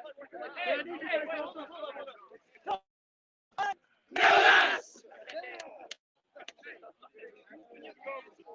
All right, guys, here, right up here. Here we go. Count three. 1, 2, 3. All right, good job.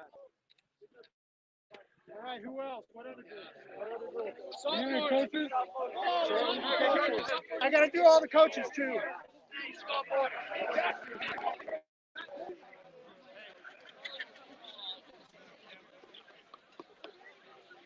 They're going to do one for them first. Tonight's contest is presented by Sholo Ford on the east end of the Deuce. Also brought to you in part by Jason Whiting and the Mahoney Group. The Mahoney Group, your insurance professionals. Mountain Mobile Auto Glass. For the best in auto tint, think Mountain Mobile Auto Glass. K&S Tech Services. For all your IT needs, think K&S Tech Services. Hancock Levitt Insurance Agency. Hancock Levitt, proud sponsor of all White Mountain sports. Joe Bjorn State Farm Insurance. For exceptional insurance, call Joe Bjorn State Farm in Snowflake. Williams Brothers Auto Service. The White Mountains diesel and auto mechanic specialists. Scott McNeil with Frontier Fence. Proudly supports Lobo football in their pursuit of a state title. C&H Plumbing. Plumbing, gas, septic. We want your stinking business. And Matthew Smith Farmers Insurance. Farmers agent Matthew Smith knows a thing or two because he's seen a thing or two. Call 928-537-0400 for your quote today.